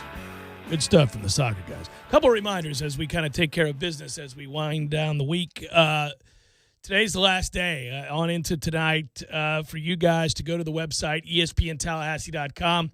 You'll see right on that front page, can't miss it. It's My Ugly Mug and also Orange Theory Fitness, their logos. So you'll see the Jeff Cameron Show and the Orange Theory Fitness logo together. And it's for you to register to sign up. Tomorrow we'll do the drawing. We'll stop taking names for this session, and we will pull a winner out. You'll get 10 free classes at Orange Theory. I can tell you that is a very significant value. And with that, it's cool. You get a bag that's got workout stuff in it and like a bottle water, squeeze water bottle thing, and plus your certificates and I think a towel and some other stuff. But anyhow, so that will be the winner for this session. We're going to do this 3 times. So we're going to give you lots of opportunities this summer to find out what it is I talk about on the regular with Orange Theory and why I like it so much. Went today, had a great workout, all that good stuff. But I want you to experience it because I really think that's the only way to do it. So I'm happy that they've joined with me on this and said, hey, we'll give somebody 10 workouts. You get in there and you do 10, you really got an idea because it's a different workout every day. You're never bored. There's some standards, but there are things that help, mix it up. So why wouldn't you register, right? If you live here in Tallahassee, either as a student that's in town or if it's your permanent residence, sign up. You got to be able to live, you got to live here. And then you can win. So do that tonight if you haven't done it already. It's really simple. And then also tonight, after the soccer guys' NBA Finals, I got to figure that even though it's hard to figure how they'll do it given the lack of bodies, but we think Golden State wins tonight, right? And this goes 7, and we get our 7-game series. I mean, I don't want to assume that necessarily. The way Toronto kind of blew that game the other night, I feel like there'll be a hangover effect in this game. I mean, Boogie Cousins tried to lose the game for Golden State in every imaginable way. I mean, who has 2 goaltends in a backcourt in the final 3 minutes of a game? Like, my man, you are going to lose the game. That's some stuff that would happen to the Knowles teams when the red zone was around. Yeah, I mean, I couldn't believe how much he was trying to lose the game. And then, of course, they were aided by what has been a significantly criticized timeout call from Toronto that stemmed the tide of momentum there for them. But I know they're running out of bodies, but I just feel like that's the last game ever at that arena. They're going to play like their lives are on the line. They, fight against the dying of the light, right? I mean, this is it. This is the last game ever. Yeah, I think in this game, if it's close, this is one of those, I don't always circle every game, but where I look at the officiating and I say, if it's close, Golden State's going to get a lot of calls. They're going to get a lot of calls tonight. They're going to get a lot of them. However, Toronto did deliver a message earlier in this series down at Golden State, and I think they might do it again. I think if they come out firing like they did, and they don't have to score 60 points or whatever it was in the first half. Yeah. But if they come out firing and take the lead here, and they don't play from behind, let that crowd get into it, I think Toronto has shown throughout the postseason that it has what it takes to maintain a lead and finish the job. There have been some exceptions, but Toronto is not afraid to win on the road. This has not been a only home series. Well, and without Durant, I think we've now learned. I mean, they're missing Looney as well. I mean, they just Livingston is a shell of himself compared to what he used to. They just don't have enough firepower right now. It's hard to say that. I mean, they got the greatest backcourt in the history of the game, but you could see. Obviously, Draymond could go nuts tonight, and then that could be the equalizer, as they'd have a big 3, if you will. But I just. It's been a fun series, and I begged for that. I wanted to see a really great series, but I also wanted it to be revealed why Toronto was so consistently good this year, second best record in basketball. And that really has happened. And, I think some points were made this week. I read several articles about what we're finding out about Toronto is not just that Kawhi takes over games for stretches and that he is maybe the strongest guy in the NBA, like physically the strongest guy. It's also that they have so many guys that can get buckets. That's the hardest thing. Sometimes it's that simple, isn't it? There are, like, for example, if you feed the ball, if you're Golden State, to Iguodala, he can't go get buckets at this stage of his career. I mean, he's got to be wide open. So between, wherever you want to go, Siakam, Ibaka, wherever you want to go, they've got guys that can go get buckets. Yeah, to me, if you think about it, they won the previous 2 road games to Toronto by 14 and 13 respectively. And I get it that KD only appeared for however long he did, a portion minutes. of a half. Yeah. If Toronto were to win this series by beating Golden State 3 times on the road, do they get more credit than they would otherwise? I think they should get credit anyhow because they really went for it. You know, what I mean is that so you can be scared and say, I don't want a rental. I'm not going to go out and get a guy that's going to leave us in the lurch in a year. You can keep the coach of the year because he just won coach of the year. You can keep the status quo, or you could look in the mirror and go, you know what? We don't know how this thing is going to play out, but I'll tell you this, we got a damn good basketball team. We need a minor tweak. I think our coach cost us in the postseason, and I think we need a bona fide superstar that we can fall back on when we're having an off night and he can carry the day. So I'm going to invest in Kawhi Leonard. I'm going to fire my coach and bring in a new guy, and we're going to change the way we play a little bit, and we're going to make a go of it. And we'll see where the chips fall, right? And you need some things to happen, but they played consistently. They won 58 games. They played really well all year long. They earned their way here, obviously coming back from 0-2 against Milwaukee and the MVP. Obviously, you think about they knew they were going to have to deal with a formidable Sixers team in the East and all that stuff, but they figured we can come out of the East. And once you're in the NBA Finals, who knows what happens. And what happened? Well, they got to face an injured Golden State team. That's not their fault. Yeah, but what I'm saying is I think history will probably say in 5 years' time if Toronto wins, well, that was when KD was hurt.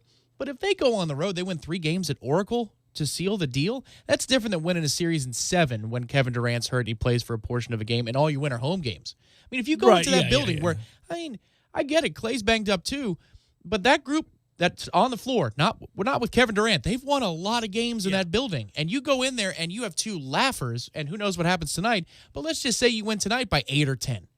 And so you do that 3 times. Well, that's impossible. Well, it's unlikely. And they will have won the series in 6 if they win tonight, obviously. And so they will have, at least this version of Golden State, they were decidedly better than. I think there always will be this thought, well, they didn't have.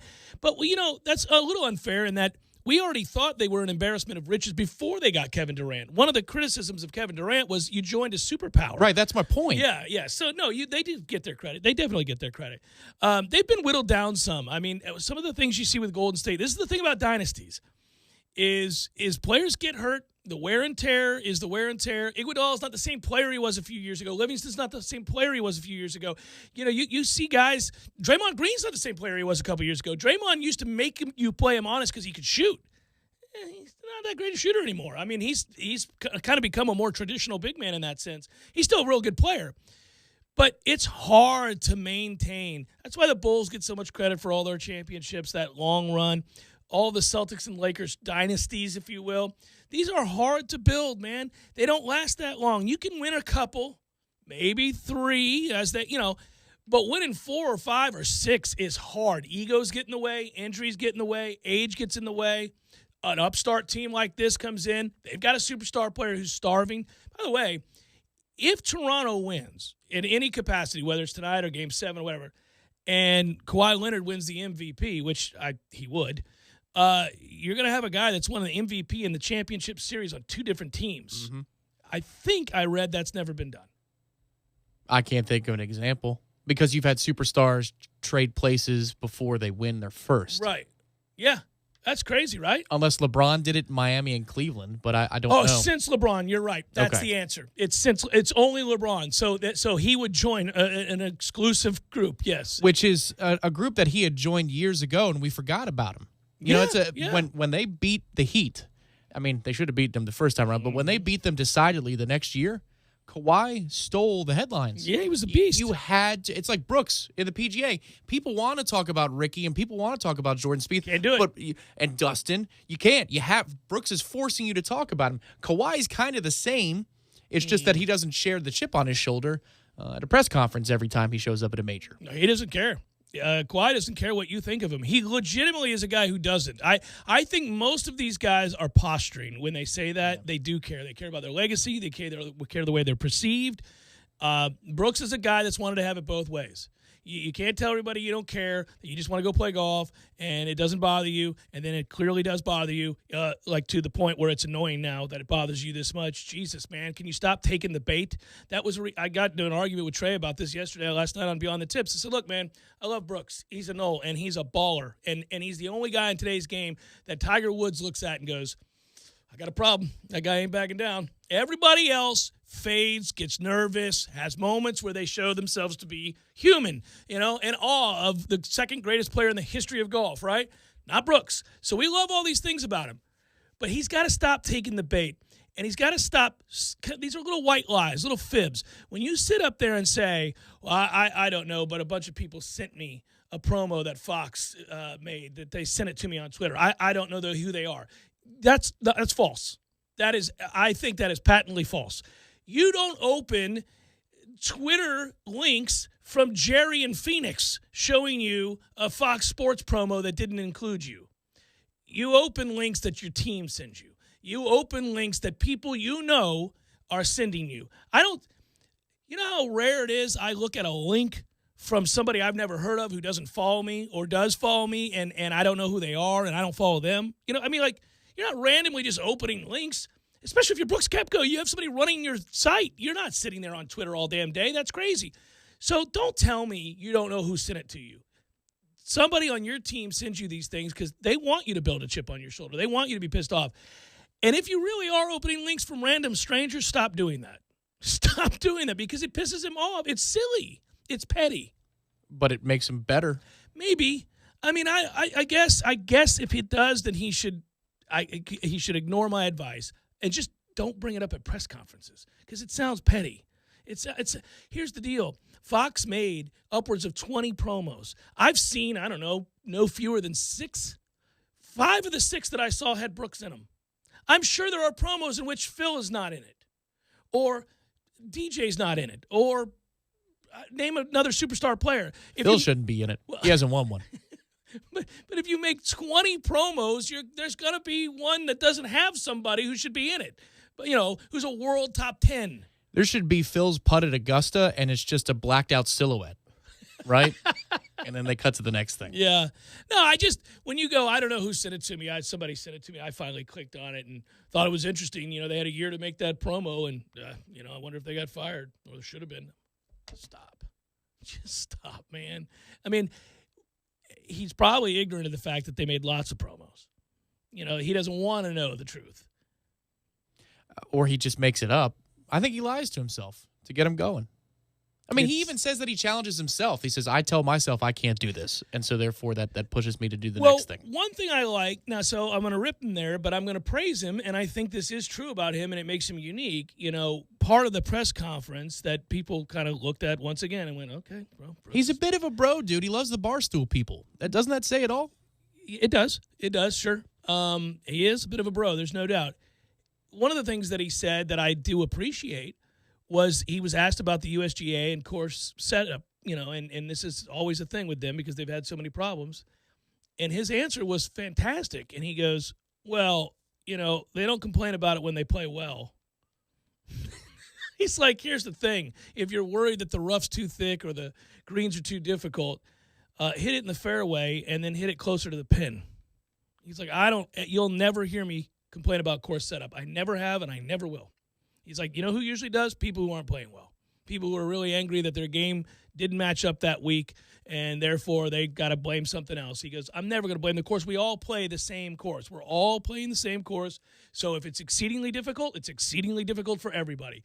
If it's really easy, it's really easy for everybody. If the rough is severely penal and you go in it, it's that way for everybody else who goes in it. So stop hitting it in the rough. I was like, there you go. And he did go on to say that he didn't believe that fans appreciated hearing golfers complain about course setup and all that stuff. And I think he's right about that. If that's the rich country club thing where that's Phil Mickelson after getting boat raced at the Ryder Cup. Right. I'll never play at a course like this again. Yeah, well, you didn't play this time either, Great. Phil. You know what? If you want to just be a captain instead and stop being a friggin' deadbeat. Yeah. Woo, that was close. Yeah. No, it was weird. It's just a weird cop-out. Nobody complains, as much as we love golf, nobody complains professionally in sports more than golfers. They blame everybody else for their problems, everything. They have an issue with the USGA all the time. They make it so. Justin Thomas, oh my God, that guy. All he does is complain about the USGA and the new rules and the way they were implemented. Man, go play golf. What is wrong with you? It's not hard to drop from below your knee. It's not. That's not that big a deal. And they were trying to do it to help you out so the ball wouldn't bounce so far away. It's just they were trying to think of a way to make it so that you could lower your hands. So they just said below your knee. Is the wording clunky? Sure. But, I mean, come on. It's just, why do guys do that? So Brooks is right about that. Because it's a culture. They raised They're into pampered. it. They're pampered. Yeah. Yes. No, but I think so. On the one hand, God knows what kind of rulings they got in their favor while they were playing as kids. I swear. Yeah. There must have, like an AJGA rule guy. He rolls up and he's like, "Yeah, it's rough."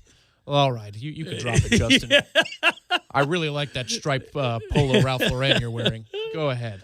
So I'm going to all at once say, Brooks, stop being so sensitive, but also good on you for noting what we all think, which is, golfers. He's sensitive about different things than his colleagues are sensitive about. I don't like that he once said he doesn't care anything about the publicity and he doesn't need to be interviewed and he doesn't need to be talked about. Complete hypocrite. Yeah, that bothers me. You can't. That's just, there's no reason for that, my man. But Kawhi commands our attention the same way Brooks does. He's not the guy you want to write about, but he's the guy you have to write about because his play demands you write about it. He's probably my favorite player in the league right now because he is something to behold on both ends of the floor. Right, you wish that Brooks had his media. You can either be dead silent or you can talk a lot and be affable. Right. Either way, I mean, I don't care. I mean, there are plenty of guys that talk to media that I really enjoy. I love the new version of Tiger. He's fun. He's great. He's complimentary of the field. He's honest. He's open. He's something he never was. He'll give you a straight answer on the course, how his body's feeling, whether he plays well or not. Walking off of after he missed the cut at the PGA, he was like, just didn't play well this week. I'm really happy I won at the Masters. I'm not going to lie. It eases my pain a little bit that I at least won at Augusta. Now we just got to get ready for the next one. I was like, who's this guy? I mean, that guy would have eschewed he would not have talked to the media, first of all, walking out of there after missing the cut. Secondly, he would have been that grim, stern, looking off, like there was an affront to his being that the course was too difficult. Nope. He just was like, I didn't play well. I didn't play well at all. Never really could read the greens, couldn't get there. I didn't, somebody asked him, you didn't feel well? Nah, I didn't, but that's no excuse. I was like, okay, there you go. There's the man. Be one or the other, man. Well, because he had to play next to the guy, and he had to watch that he guy admired tattoo it, though. him. But I see that's fine. What I liked about that and why Brooks likes Tiger is because Tiger admired that. He did not, there was no deflecting. He was like, wow. He walked off a hole 36. He's like, is this what I did in 2000? Yeah. He also said that Brooks could have played better. He goes, there was a number better out there for him. He missed a few putts. Like, he complimented him in a way that you'd never hear. He wouldn't do that for anybody else, I don't think. Because he respects he respects Brooks in a way that he doesn't respect Phil. He respects Phil. They're better now, but I think he's doffing the cap. Yeah, it'd be like Nolan Ryan talking to Pedro. Yeah, like, he could have pitched a little better, but he's incredible. Yeah, what are you going to do? Quick probables. Here we go. It's time for, how you say, with the pitching, probables? D-backs, Nat, Zach Greinke, Eric. Is that Fede? Feed? You don't know either? Fede. Eric Fede. Going for the Nats tonight. Blue Jays, Orioles, Marcus Stroman, Gabriel Noah. Rangers, Red Sox, Adrian Simpson, David Price. There you go. Simpson, Price. I got it. Price. Angels, Rays, Tyler Skaggs, Ryan Yarbrough. Always. Cardinals, Mets, Jack Flaherty, Jacob deGrom. There's your boy. I took it to beer. Beat the Cardinals' ass, would you? Yeah, got him for 4, so we'll see what we can do. Make it happen. You're just a game below 500. All right. Hanging around. Boy, if Mickey Callaway wasn't there, we'd probably be 3 or 4 over, and I'm not exaggerating. Tigers, Royals in Omaha, Nebraska. Good on everybody that's out there to watch this tonight at TD Ameritrade. Matthew Boyd and Homer Bailey. Yanks, White Sox, J.A. Happ, Ivan Nova. You can speak, Cameron. Both former Pirates. Padres, Rockies, Matt Strom, John Gray. We got the Cubs and the Dodgers. Great game. Between two really good teams. Freaking Dodgers, man. 45-23. Woo! John Lester, Clayton Kershaw. Yes, please. I'll watch. And that is a look at those that shall reside on the bump.